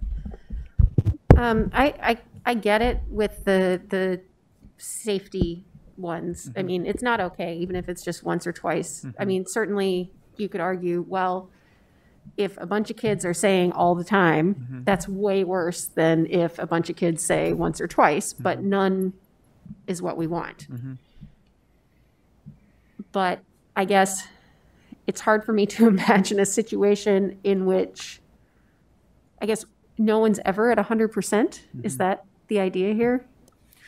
Well, they could be. If a student answers, if all students answer positively, then it could be at 100% level. No one at the state AEA or district level is at that point, but it's possible. It's not a percentile, so it is a possibility that they could answer positively to every question. What I would say is, I want that information about the scoring to help inform what the data we're about to show you. Okay. So we're not going to be able to answer all those questions right now. I mean, we could. It's a bigger discussion and why. Ultimately, we don't have choice over that. Right. I do agree, though, that I want to keep the bar high and it's consistent for all places. So I think we should continue to move on so that when you see you're going to be given the data to actually look at, and you're going to say, oh, okay, well, that at least I understand where that scoring came from. And then we can always go back and talk about the scoring piece. One quick clarifying question, and it's probably just slipped my mind. Even in the ones that were like sometimes and yes, we're both positive. Mm-hmm. If you answer on the negative side for even one of those, Mm-hmm. like neutral or disagree, Mm-hmm. that equates to a negative, correct? Correct, for that construct. Okay. Okay. Yeah. Thank you. Yep. I have one thing. I'm trying to wrap my head around the whole thing anyway, but when you send surveys out, right, I would get one as a parent because I'm a parent of 3 Mhm. kids in the district, right? So I would see that one. Is there a way when you guys send surveys out, you would be able to send that to the board so we kind of know when you're presenting these were the questions that were asked in the survey and stuff like that? Because you said you send them out to students, parents, staff. Well, myself, I would only ever see the parent one, Mm-hmm. and Director Beck probably would, but the rest, kids are long and gone out of school and stuff like that. So that would kind of help, at least myself, it would help me kind of get a premise on this. So you want to see the questions you're talking about? Yeah. Because those are on the, we have linked those into Well, this. because I imagine it's different questions for each group, right? It's not. There's a 3.5 version and a 6.12. And Brenda, I just shared the question document with you. If that's on the previous slide, there was a hyperlink in there. There it is, conditions for learning questions, that show you like the sentence. So the students get the exact same questions the parents do and the staff does? The 3.5. Oh, I see what you're saying. So it does vary a little bit, and I can't. The short version of the answer is yes, we can get those questions to the school board members ahead of time because I think that'd be valuable for them to see. Thank you. And I don't know if we have ever given the parent and family one. Have we done that We did this past year. this past year? Yep, Okay. yep. Perfect. Is that the That's one you're what I'm saying. perfect? Yeah. Perfect. Just along those lines, every student gets an opportunity to fill out the survey. Is it sent to every family? Or is it just a random assortment? No, we send it out. There was an e-blast that was sent out at the end of last year. Now, keeping in mind, it was kind of wild at the end of last year, so Yeah. we didn't get the response that we probably would have hoped. But it was not just like a random select group. It Okay. was district-wide. I can tell you, I don't remember getting it because that's the kind of thing I would fill out. But, but I just was, curious as to how those are administered. So basically, we're not worried about like self-select. Well, it's self-selecting in terms of who answers, I guess, in a way. But okay. Yep.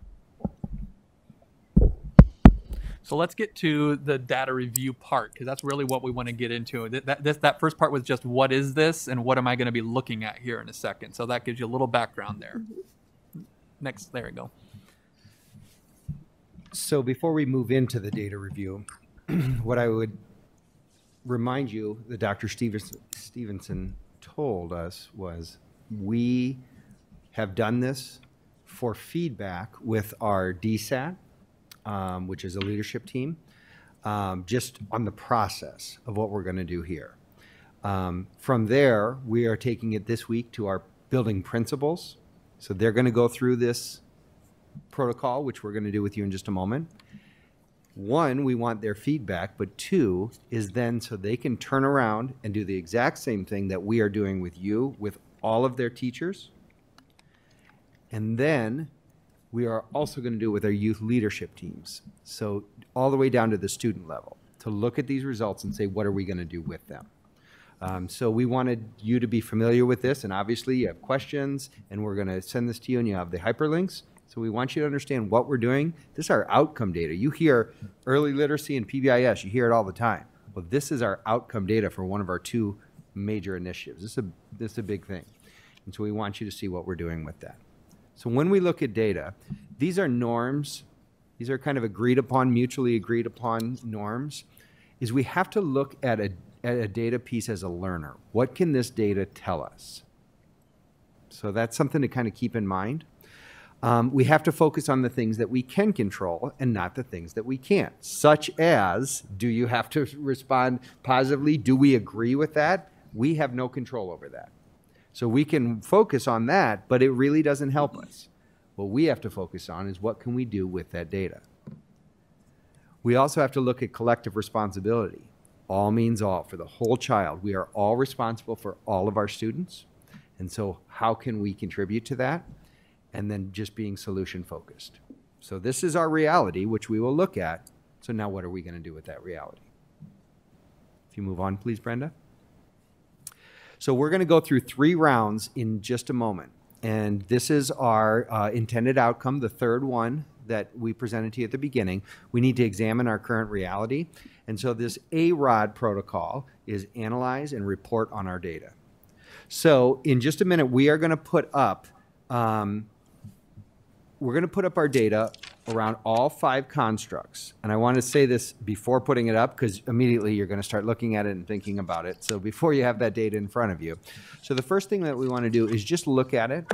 I'm actually going to set a little timer here on my watch or my phone and give you about 60 seconds on your own to look at the data and reflect in silence. Again, when we look at data, we just need to think about what do we see?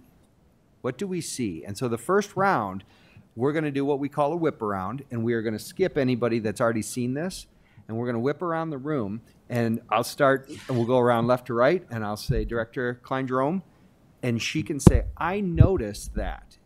But we want her to point out something that is objective and it is true.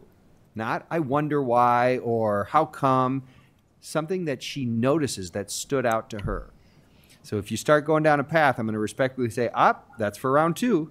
We're just pointing out something that stood out. It's objective, and we can say it is to be true. And we're going to do that. Round 2, we'll do it again, but this time we're going to reflect in silence, and we're going to think about, okay, what does that make us think, and what does that make us wonder?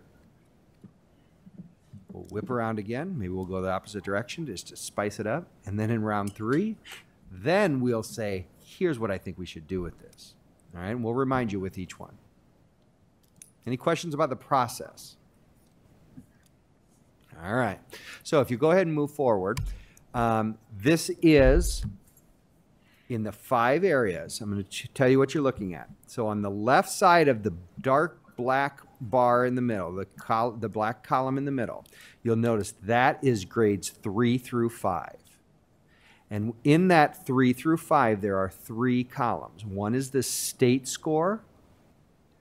Right next to it is the district score. And then the third column is where we compare. So we did the math for you there. So that's if we're below, it might say negative 2.4. So I'll give an example. Physical safety, the state score was 63 out of 100 on 63% of the kids answered positively to every single question. In Davenport, at grades 3 through 5, 52.8. That means we're 10 percentage points lower. On the right side, it's grades 6 through 12. The top is composite, 5 broken down. I'm going to be quiet, reflect in silence, 60 seconds. Then we're going to whip around. Before 60 seconds, composite is just the average of the 5 constructs. Just letting you know in case you're wondering where that came from. Then I'll stop.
All right, that's 1 minute. So we're going to do a whip around whenever I can get that stopped. You guys do a really nice job of reflecting in silence. If you were in my classroom, I'd be so proud. I'd give you a skybuck. All right. So we're going to start with Director Klein-Jerome. Something you noticed to be true. What jumps out to you? Objective. Emotional safety is the lowest category in both state and district at grades 3 through 5 and 6 through 12. Thank you. Director Postian.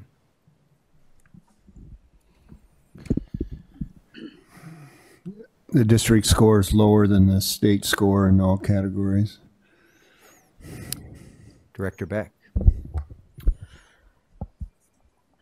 I noticed that there is a big difference between students' relationships in grades 6 through 12 and grades 3 through 5. Thank you, Director Gosa.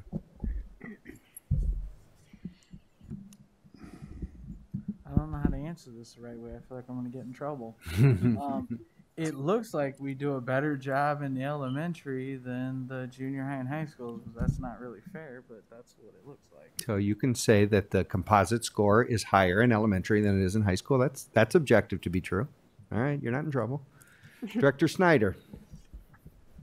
The student-to-student relationships through both grades through 5 and grades through 6, or 6 through 12, together was the area that was most off compared to the state. And Director Potts.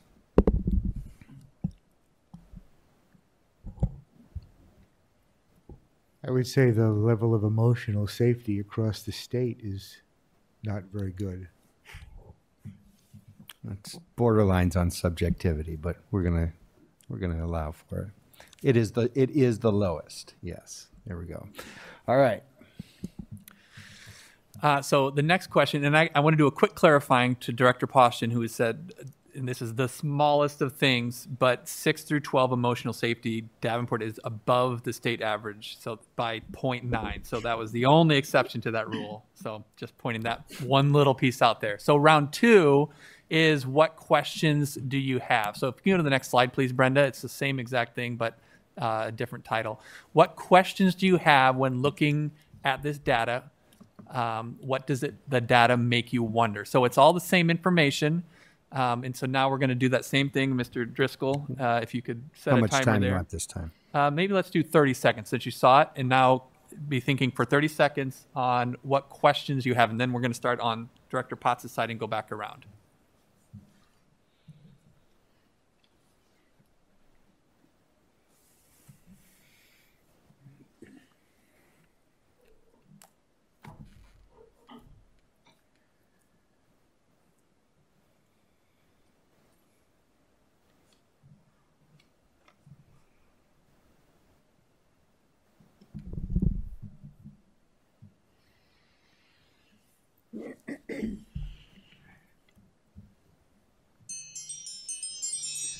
All right, that was a little quicker. I understand that. But so when you look at this, what questions do you have when looking at the data? What does it make you wonder? Director Potts. I wonder what the breakdown would look like as 3, 6, 7, 8, 9, 12. Good question. Director Snyder. Just the overall accuracy of the data.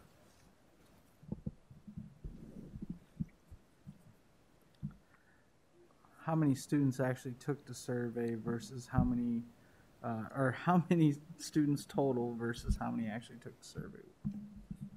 Wonderful. I wonder what these data would look like in, what do I want to say?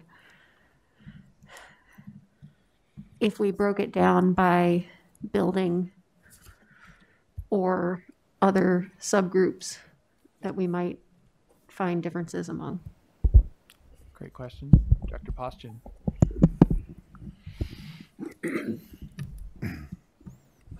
Can I ask a question I already know the answer to? Yes. Sure. It's your question. Yeah, you only get one question, though. You want to use it.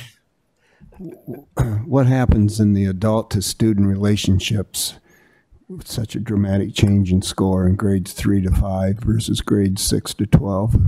That's a great question. They're all huggy in elementary. Just kidding. What are we doing differently to address physical safety that we aren't doing to address the emotional safety? Great. Thank you. Okay, so round 3 brings us to, and I remember Director Poston at one of the presentations, you're like, we bring these reports, and then the question is, then what are we doing about it?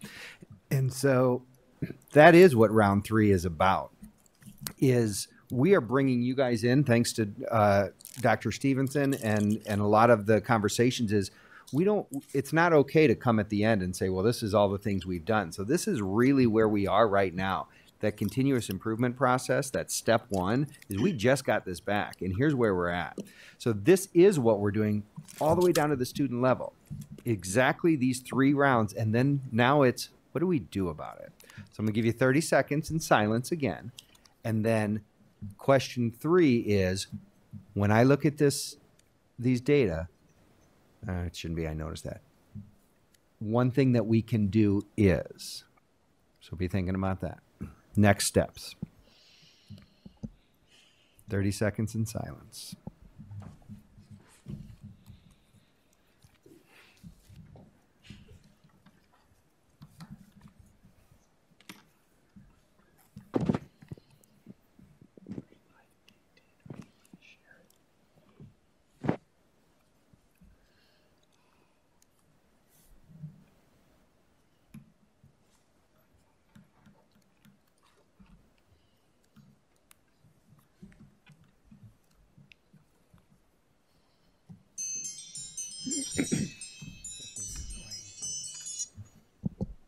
All right, the teacher in me likes to mix it up, so we're going to bounce around. Director Beck, then you get to call on your next. One thing that we can do is look at within each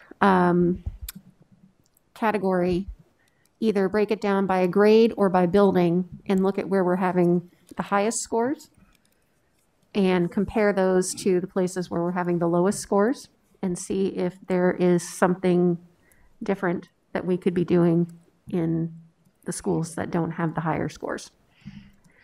Thank you. You can call on someone? Yes, Director Potts.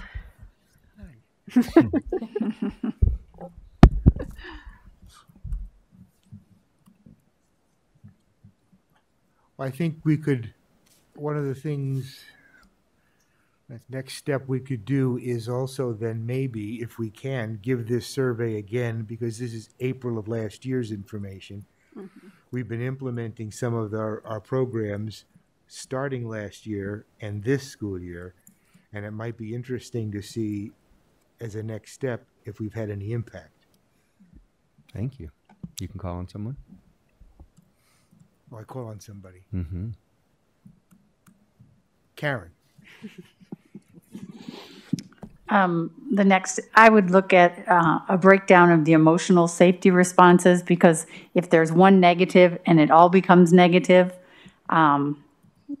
what is there a pattern to where that one negative's coming, or are there many, to see what it is that is creating that very low score? You got to call on someone, Director Klein-Jerome. Director Poston.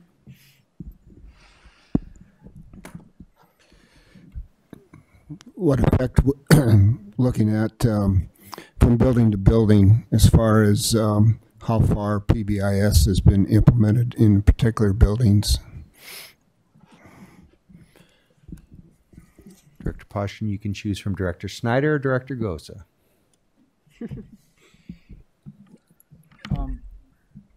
I agree with what my colleagues were saying. If it's broken down by building, but then I would take that to your youth leadership teams, because they're your beeline into the building, and they can kind of help address some of these issues and concerns, right? Because they know, they are the students, they know how they're feeling in the buildings or their friends and things like that. So I think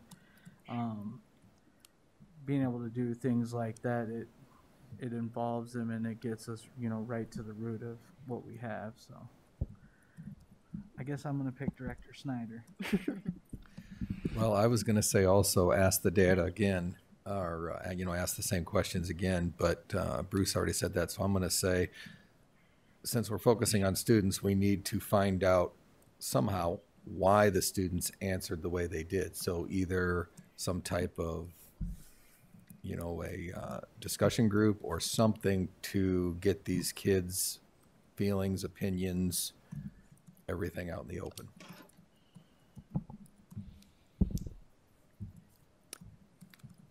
So our next step this is a very broad look right now. And this is all buildings. I heard a couple directors talk about, what if we broke this down by like the way our buildings are? We're K through 6, then we're 7, 8. So we have data broken down in those manners. It's not for tonight. We'd be here a long time. If you'd go ahead and move forward, Brenda, please. But we are going to look at it in one more way. And so just a moment, instead of having to do it on your own, we're going to put you in little clusters. And Ms. Baxter, would you join us for this portion of it? So we're going to assign you someone that has gone through this before, because you might have, this is going to be a lot of data, and you might be like, no, what did this mean? So we'll ask Lisa to join a group, and Dr. Stevenson, and TJ could be part of one, Superintendent Schneckloth. That way, but we're not going to guide your conversation. We still want to allow you guys with fresh eyes to look at this. But if you have any questions about the data, they've seen it before, and they can guide us with that. And again, to clarify, we'll be there to answer clarifying questions, but not to give you our inferences or what we think. We'll be sitting with you, and then if you said, "What does this number mean again?" or "How many students did this?" that's what we'll be there for, not to persuade you of anything. So in the first half of our committee of the whole meeting tonight, I know you had elbow partners, and then they asked you to find a new partner. So let's do that one more time, and let's find a partner that you haven't had yet. So you'll probably need to get up and move, and each will have 3 groups of 2. And once you've found your new partner, then Lisa Stevenson, Lisa Baxter, and TJ Schneckloth will join as your critical friend, and we can go around and give them a couple of those. Yep. All right, top of the chair. Can someone be Director Potts' partner? He needs a okay. There. All right. You could. So. Take care of you. So I will tell you, we deliberately broke that into 3 rounds to kind of give you a sense of when you're looking at data, we would encourage you to look at it in that way on your own. Look at it and ask yourself, what steps out to me, what jumps out to me, what questions do I have, and what do I think? But we're going to allow you, we're not going to do it in 3 rounds. We're going to allow for you to have that conversation on your own. So we're going to give you about a minute or 2 to look at it quietly on your own. Then we'll say, why don't we open this up for conversation? And we'll give you another 3 to 5 minutes, and then we'll check in and see how we're doing. So let's start with just 2 minutes on your own, quietly reflecting on what you see.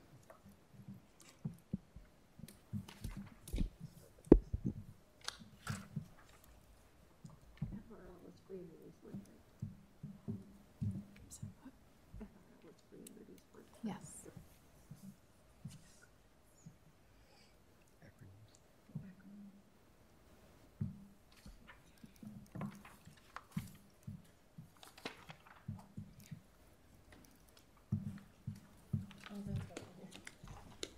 Free and reduced lunch, English language learners. Do you know the other two? That they had 50%. Do you know the No. other ones? 20. Yes. Okay. That's fine. Not a significant number. Lisa. It's either 10 or 30, depending on how big the band is. You need 20 for it to count. For both gradings. Yeah. Director Beck. 20 is 20 is the not end 30. count. Oh, okay.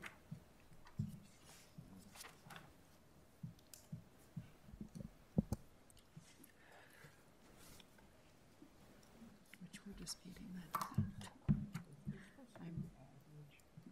I'm sure we have 20 students in those groups across the entire school district. So whenever you're ready as a group, you can just, we wanted you to look at it on your own, but you might have some questions, and Lisa Baxter, Jay Schneckloth and Lisa Stevenson can answer, like, what is this acronym? Anything like that.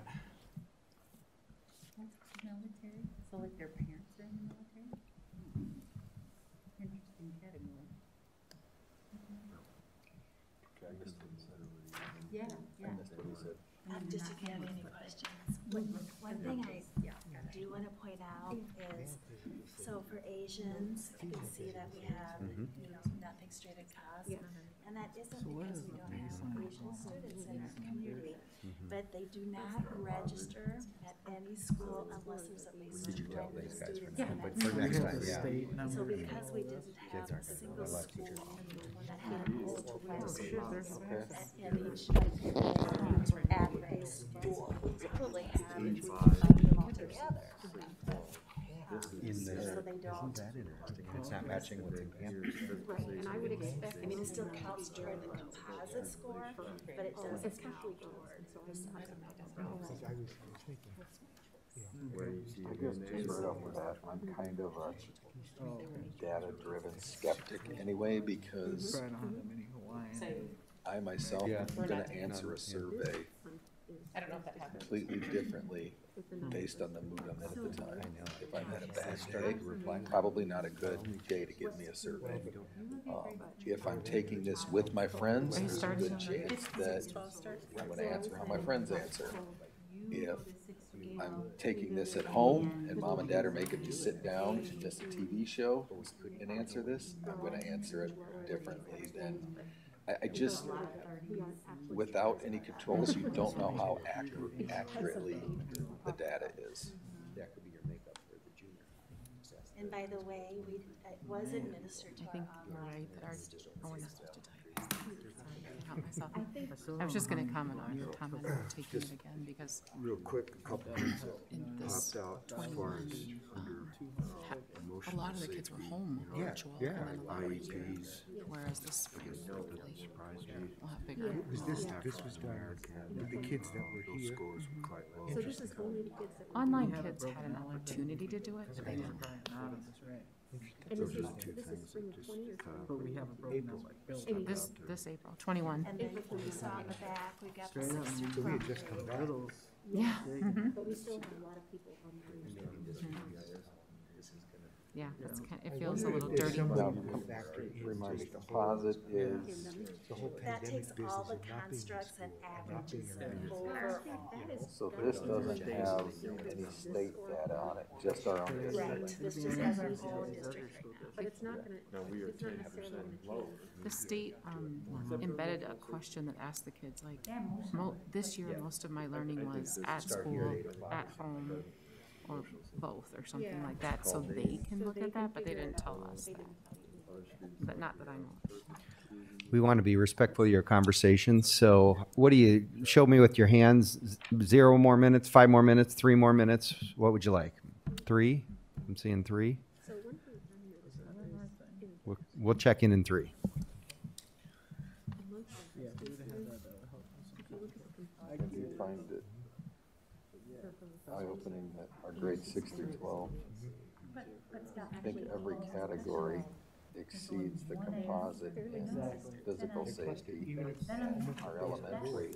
It blows my mind. I don't know the statistical difference Every between white. subgroup is under the composite what in physical isn't safety. similar is this group here, which is And keep in mind, the composite is just Across the our board. whole Davenport average, but yeah, but good point. Look at the elementary. it's lower, but it's much higher You should look overall. at ASR, It says something. And that's, adult relationships, African American, in elementary, 74.3%. What do you notice when you look at this data? What can you objectively say through the same 3 questions? What question and do that's you have? comparable What to are the some other next groups steps? too. Like for me, If you look at Hispanic. Mhm. So it's that physical safety and that emotional safety is both significantly lower. Well, I don't know if it's statistically significant, but notably lower adult relationships. in those groups. And that gets right at And I- the Well, but I sort of been joke, talking about as well. the elementary, The they're more IEP students. lovey and hug and As well. nurturing and motherly life, you know. When you get to Look at the elementary IEP. How many questions from this? 30? The nature of the beast, right? There's one adult. Yeah, they're in It's class A. different for the younger 12, kids 14 than the kids. ones. I don't Well, they have a have case manager too, that's their parent I think there's contact. 15, I feel like there's 20-ish some for the little kids, and there's about 14, 15 more. They're pretty high for the elementary. And in the PowerPoint, we do have the questions linked under each construct. Than any other group. And in the data, we can drill down to look at exactly which question we scored, like the lowest. Working closely with the counselor. Yeah, something. there is something there, so that's good. What But can the we s- learn from that, right? Yeah, exactly. And we make that model work. The student-student relationships, however, for homeless students, not surprisingly, are pretty low. Obviously, the PBIS is working with the elementaries. It's just when they get tripled up. So we're nearing the end of our 3-minute extension. Any group need any more time?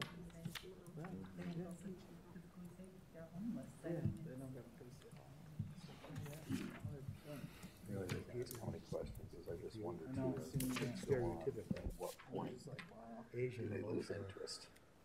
safety. Just start writing anything I'd be down. surprised if that's, I feel like a whole bit of it's done across the board. members can be strong advocates for giving authentic, best effort and real information about the The second They're third generation. So they're much more typical of. So they have more time Close this thing, you do the next line. than the second. Okay. Agency have more pocket because I had multiple extensions with 8 parents. So Their kid is being that was more conversational, of course, and we did that deliberately. And this is how we'll do it when we're working with an entire staff. You know, a principal will be standing there in front of 20, 30, 40 adults. And so they'll give them opportunities. It will be building data, will not be district-wide per se. So it'll be something that they can more connect to. So what we want to do is inevitably the conversation takes a certain turn at each, and there is power in hearing what other people maybe noticed, wondered, and then thought. So why don't we go around, and each group you can just maybe summarize in a little elevator speech.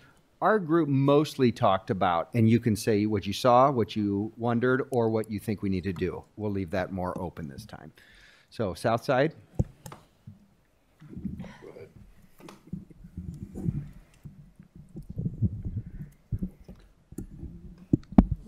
Well, one thing that Jamie noted was, when the students are taking these surveys, what kind of mood are they in? Are they being rushed, or they had a bad day or whatever. So that's one concern.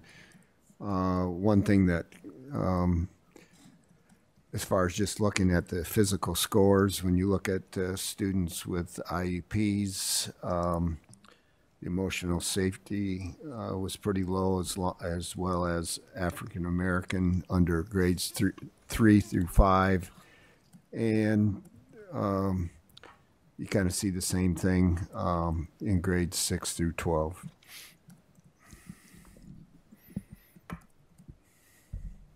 West Enders. Northwest Enders. We talked a lot about like 3 through 5. It's a little different atmosphere in the building, so the numbers would obviously be higher. But then looking through the breakdown, I mean, it's like I always say, you can make data say whatever you want. The initial data we saw was like really alarming, but then when you see the breakdown, well, yeah, I mean, kids that are homeless are gonna, feel insecure and things like that, and it just kind of breaks it down and shows you that, the kids that are taking the surveys have barriers and obstacles that they have to overcome, and that's what's weighing on them. But without seeing the questions and all that, it is a little bit harder to decipher. But I mean, if you're able to break it down by building, and this particular question was the one that you got the negative mark on, then you can really hone in on that and focus on that. And again, that's where like your youth leadership teams and your different buildings can help out. But when you really like dive in and break it, I mean, this is a big overview for us, but I'm sure when you dabble into your smaller groups, you're able to, you know, hone in on some of the different areas and work with the kiddos at some of the stuff, as well as the buildings, to help provide supports on that, right? Because again, like a homeless kid, they don't know where they're sleeping that night. You know, the only time they eat is when they're at school and stuff. So that's a lot of things to overcome to be able to, you know, effectively pay attention in school and stuff like that and feel safe in school, right? I could go on about that, but I'm good. Bring us home. Well, we kind of noted some of the same types of things. One thing that stood out to both of us was the adult-student relationships category for students with IEPs and homeless students in both sets of grades was relatively high compared to other subgroups.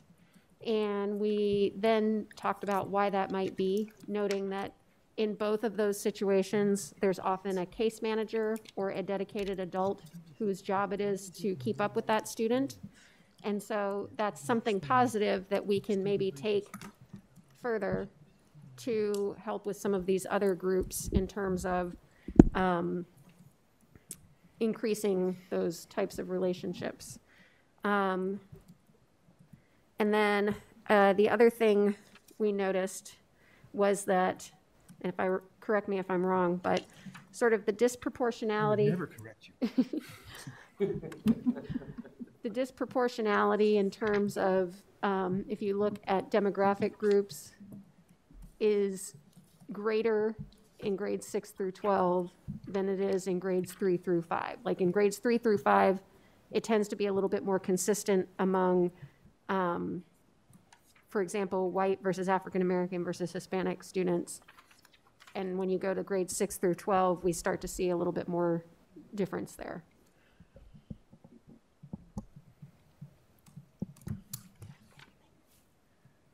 So in just a moment, Dr. Klipsch is going to kind of summarize and take us through our next steps. But I want you to note that he's over here answering emails, and I was trying to say, Dr. Klipsch, pay attention. No, he's summarizing and he's capturing what people are saying. And this is part of what we would do, is it's not just to talk about the stuff, it's to collect the responses. And so we will have these tools to collect the responses from all of our stakeholders, all the way down to the student level, the principal level, and here at the board. And we're gonna take those things, and that is why we have a PBIS team.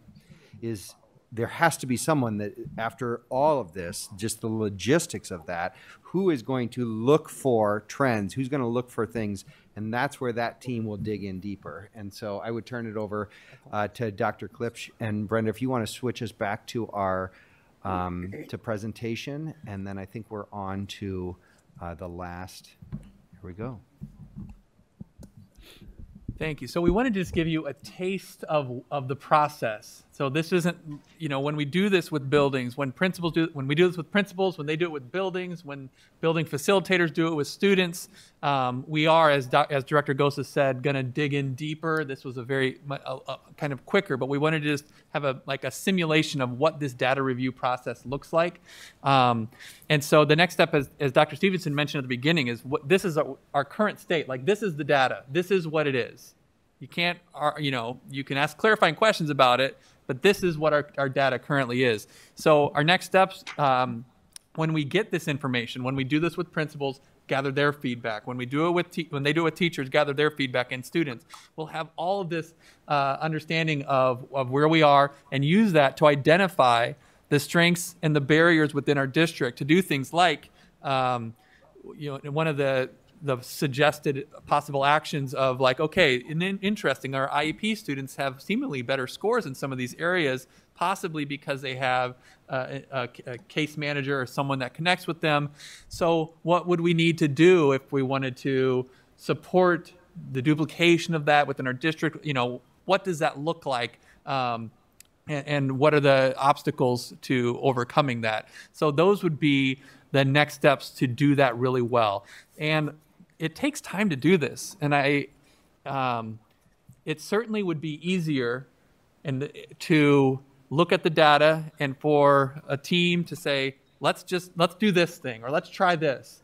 But to slow down to include multiple voices, and as President Gosa said, our students are the ones that are answering this. We need to make sure that their voice is in here and ask them, why did you answer like this, or what could we do differently? So it takes more time to collect all of that, but the impact in the long term will be much more important. It'll have much deeper impact when we can slow down and ensure that we do this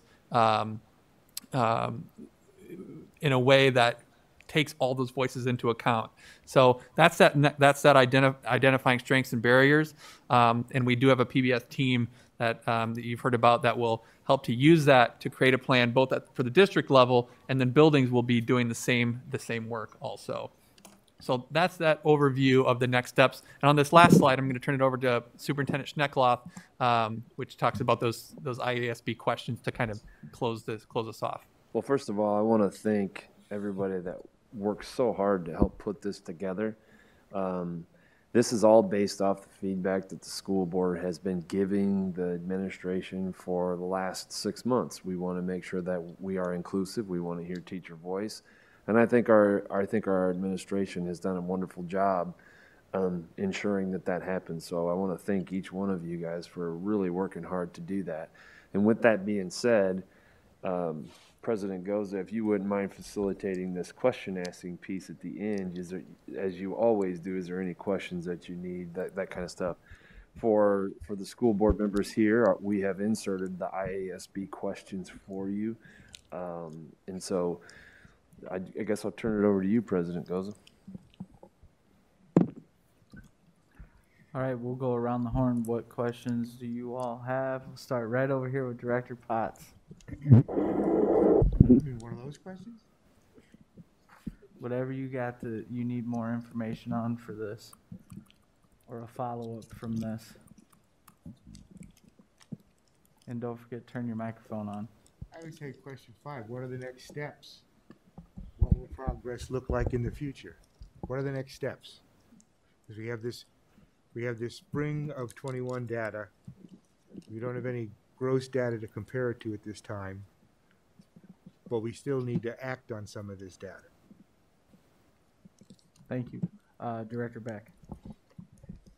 Director Potts kind of took mine. What's next? And I think drilling down into the things that people have questions about would be sort of where I would go with that, is looking into a little bit more detail. Thank you, Director Klein-Jerome. What will be the long-term evidence of success?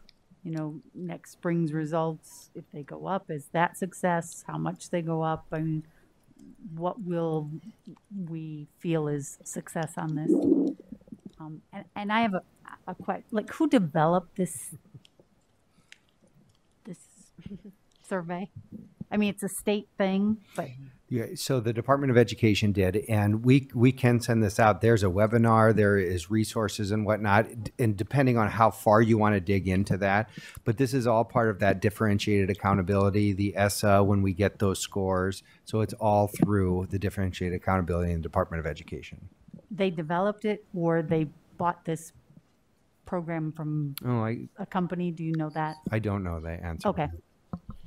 I believe they developed it. I don't think this was a purchase, but I guess I should, see Dr. Stevenson seems like she might know. My instinct is no, that they used, it was normed with, we'll get to that information. I don't want to misspeak. Good answer. Director Snyder. I guess right now because we've only got one data set, is this only, this questionnaire offered once a year? Yes. And we do have other years that we have, I mean, there's been a couple other times, but it's an annual survey. So yeah, it's once a year. I would be curious if it was offered like twice a year and in two different settings, what kind of answers we'd get. Like if it was offered online at home once, if it was offered, just the consistency, because I'm just still, I know the attention span of, well, me and a lot of other kids. After question 10, I'm about done with a survey. So you don't know. I mean, some of them, I saw a couple questions. One of them was, have I ever stolen anything? Well, I don't know too many kids that are going to incriminate themselves, you know, because they don't know who that's going to get back to. I just question, without any type of controls, the accuracy of the data. There might be kids saying actually higher scores than what they are because kids are very intuitive and a lot of kids want to please people. So they're giving responses based on what they think wants to be heard. I don't know. I'm just, without a control group, it's very difficult for me to even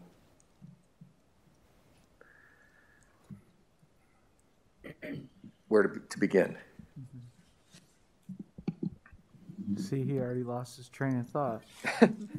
Director Poston.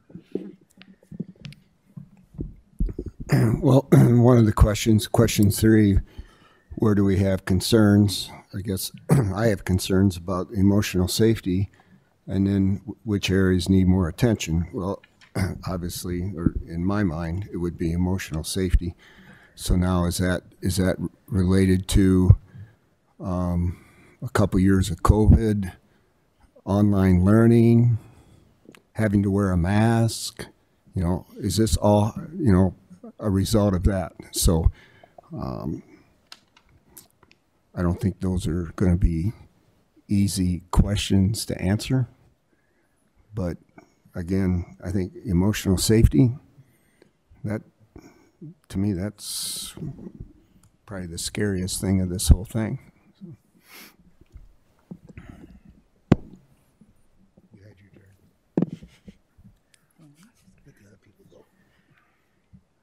Did you have a question? It's fine. I won't call him the superintendent because he was part of this. It's hard for me not to participate. So I guess myself, you've already kind of laid out what you're going to do, your next steps, right? You're going to take it to your building principals and then work it out with the buildings. And along the lines of what Director Posher was talking about with the emotional support, with those numbers being the way they are, I would definitely like to see the questions that particularly were pinged off as negative, because that's obviously the area that we need to focus. And I'd be interested if it was different at different buildings versus, obviously we know the different grade levels are a little bit different, but at the same time, kids are different from when they're in elementary to when they go to junior high to when they go to high school. But I think you've already kind of given us a roadmap on everything you're going to do. You're going to dive in deeper on that stuff, so we appreciate that. This was a great presentation and getting the board involved with like what goes into all that, because I think sometimes we don't all understand what goes into all that when we get data presented to us and how you break it down. And obviously, you're going to be breaking down the data a whole lot more, because that's how you have to figure out your trigger points on what we need to address, because it might only be a couple issues or something. I'm not saying that's what it is, but it certainly could be. But I definitely, kids got to feel safe in school. Have to. I mean, it's just, if you don't feel safe in school, then you're not paying attention in school because you're worried about something going on. But again, just like I said earlier, I think sometimes, even as adults, we don't realize what kids have weighing on them when they come to school, right? They bring things from home and things that happened out and about in the community and things like that. So I know I find myself doing that all the time. You know, you're a kid, what problems do you really have, you know, when you're up here like all of us with the weight of the world on your shoulders sometimes. It's definitely, it's different. I'm glad you all are going to involve the youth leadership teams and things like that, because I think they would bring a great perspective, as well as obviously the building principals know their staff and their buildings. So I probably gave you way more than you wanted, but I appreciate that you kind of laid out what you're going to do. And yeah. Can I ask a question? Director Poshin and then Director Kleindro. And maybe this isn't a question that you can answer, but how do you feel? Where are we at as far as PBIS? I mean, and I'm guessing there's differences from building to building, but are we 50% there? Are we 75% there? Or is that not a fair question to ask? I am actually, I can answer it if you want me to, Lisa. Okay. So it's hard to say. That's a big discussion probably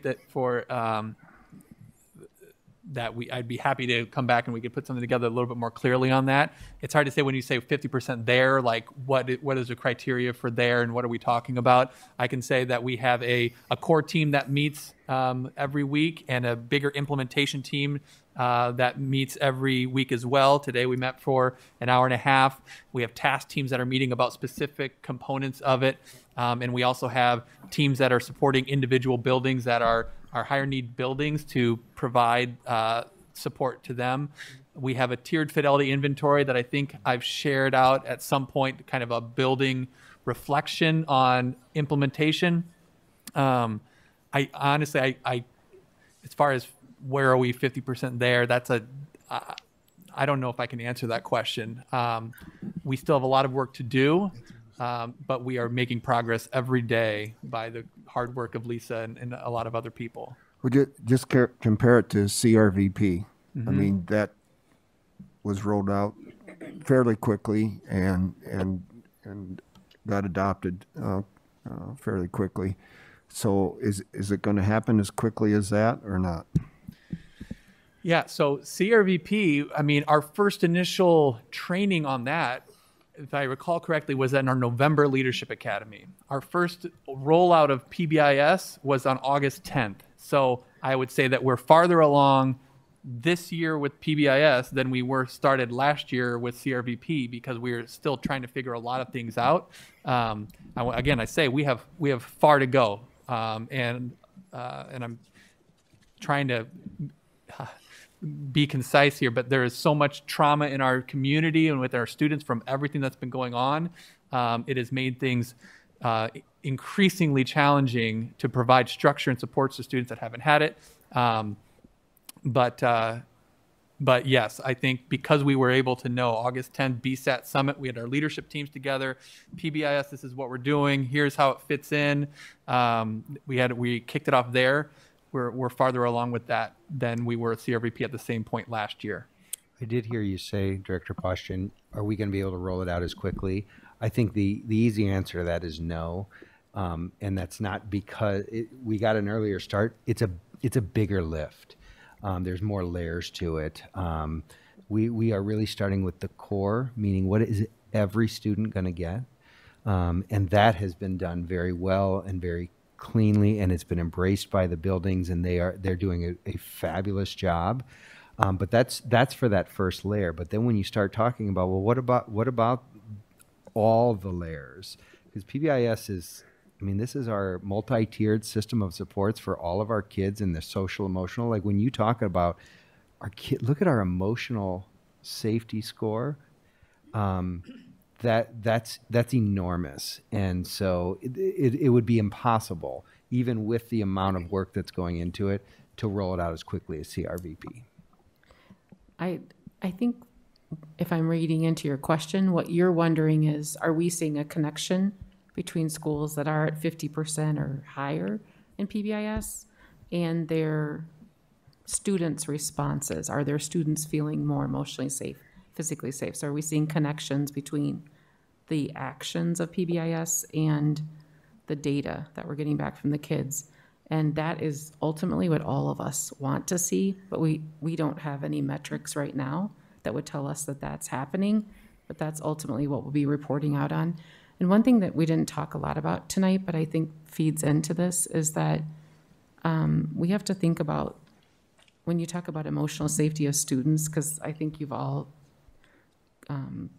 clicked in on that is very discrepant, not just in Davenport, but across the state.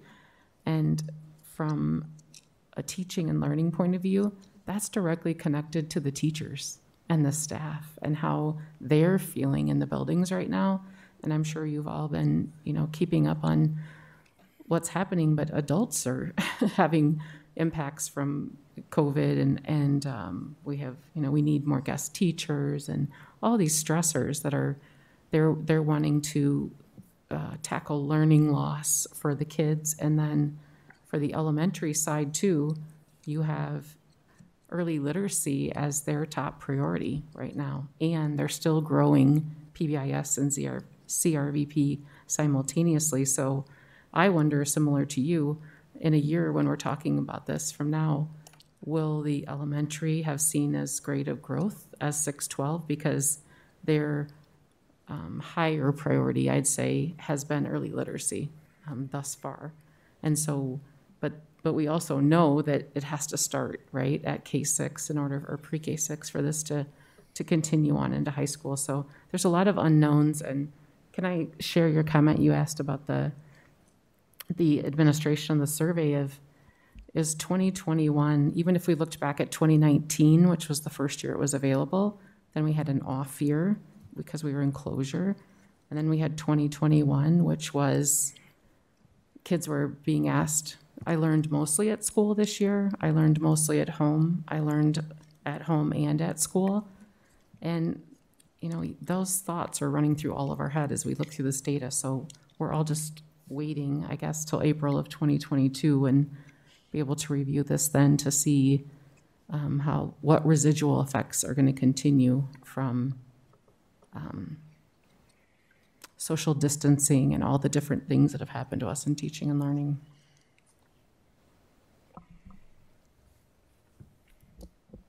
Director Klein Jerome and then Director Snyder. We did have staff take this as well, and there are, obviously not the same questions, but similar and categories, and what's being done with that data. Yeah, we've talked about that. So we have staff and we have parent surveys. To prioritize, we wanted to start with students because we wanted to see what the student results would be. So we still need to look at this data in the same way as we do with students, as for staff and for our families. So we'll be going through a similar process with this to figure out how our staff are feeling, how our parents are feeling, so that we can triangulate all that data to get a big picture for engagement with our staff and community as a whole. And not to have to walk us through the whole process with those two, but could you share the parent and the staff numbers with us so we could at least look at those? We have a sense of what we're looking at now. Absolutely. It looks like Superintendent Schneckloss taking a note right now on that. Director Snyder. Yeah, I guess I wanted to clarify too, and when I say that I question the accuracy of the numbers, I in no means intend any disrespect or saying that anybody's not, working. I'm a kind of just a evidence-based thinking. But I guess overall, the numbers, the state numbers and the district numbers are both heartbreaking. You think about all the things kids go through today. It's far different than what kids went through, say, 10 years ago. Mm-hmm. And what kids went through 10 years ago is far more than what kids went through 10 years before that. Mm-hmm. Every kid should feel safe at school. Every kid should feel comfortable at school. Every kid should feel important at school. And I understand that's not reality. But so I do appreciate the efforts and the drilling down and getting to the roots of this, because until kids do feel safe, until they do feel emotionally attached to school, until they do feel comfortable, they're not going to be effectively learning. Mm-hmm.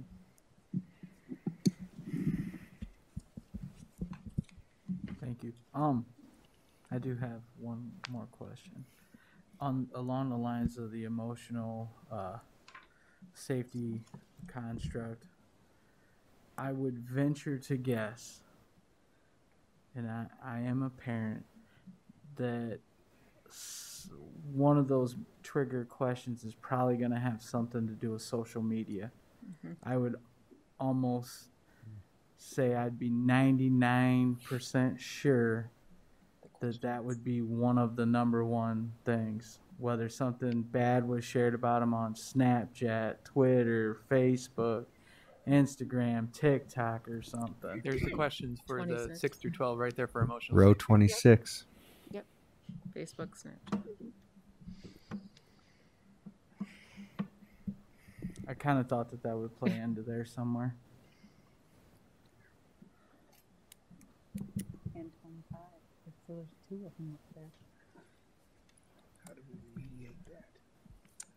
So I would venture when you dabble a little deeper in that, that's probably going to be 1 or 2 of your highest ones on that one. I wouldn't bet on that, but I would be 99.9% sure.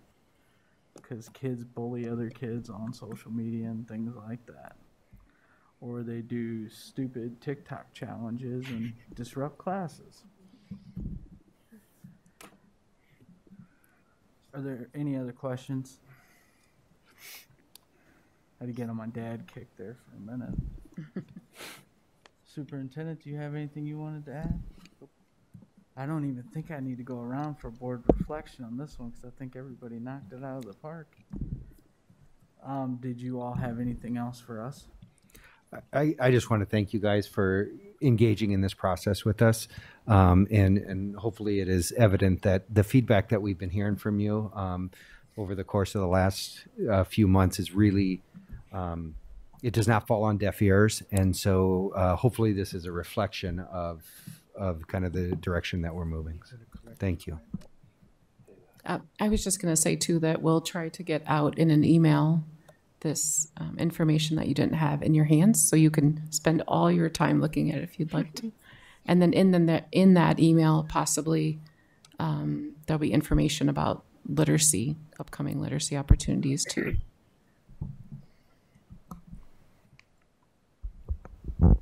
Anything else? All right, well, again, thank you all very much. Thank you for engaging in the board. Like I said, I don't think we realize sometimes what all goes into this. So, and now you've already given a preview of what the building principals are going to be doing, because I guarantee a lot of them are watching tonight. So they're texting me as we present. So yes, you're correct. So they'll already be ahead of the curve. That's so, right. Again, and thank you to all the staff, not just administrators, principals, teachers. You got your custodians, your paras, your food service workers. They all play an integral role in the kiddos' day-to-day activities and things like that, and help us out a lot with all that stuff. So again, thank you to all the employees of the district. We do greatly appreciate it. And with that, I will call for a motion to adjourn. So moved. Second. Motion's been made and seconded. All those in favor? Aye. Any opposed? So moved. Ayes have it. Meeting adjourned.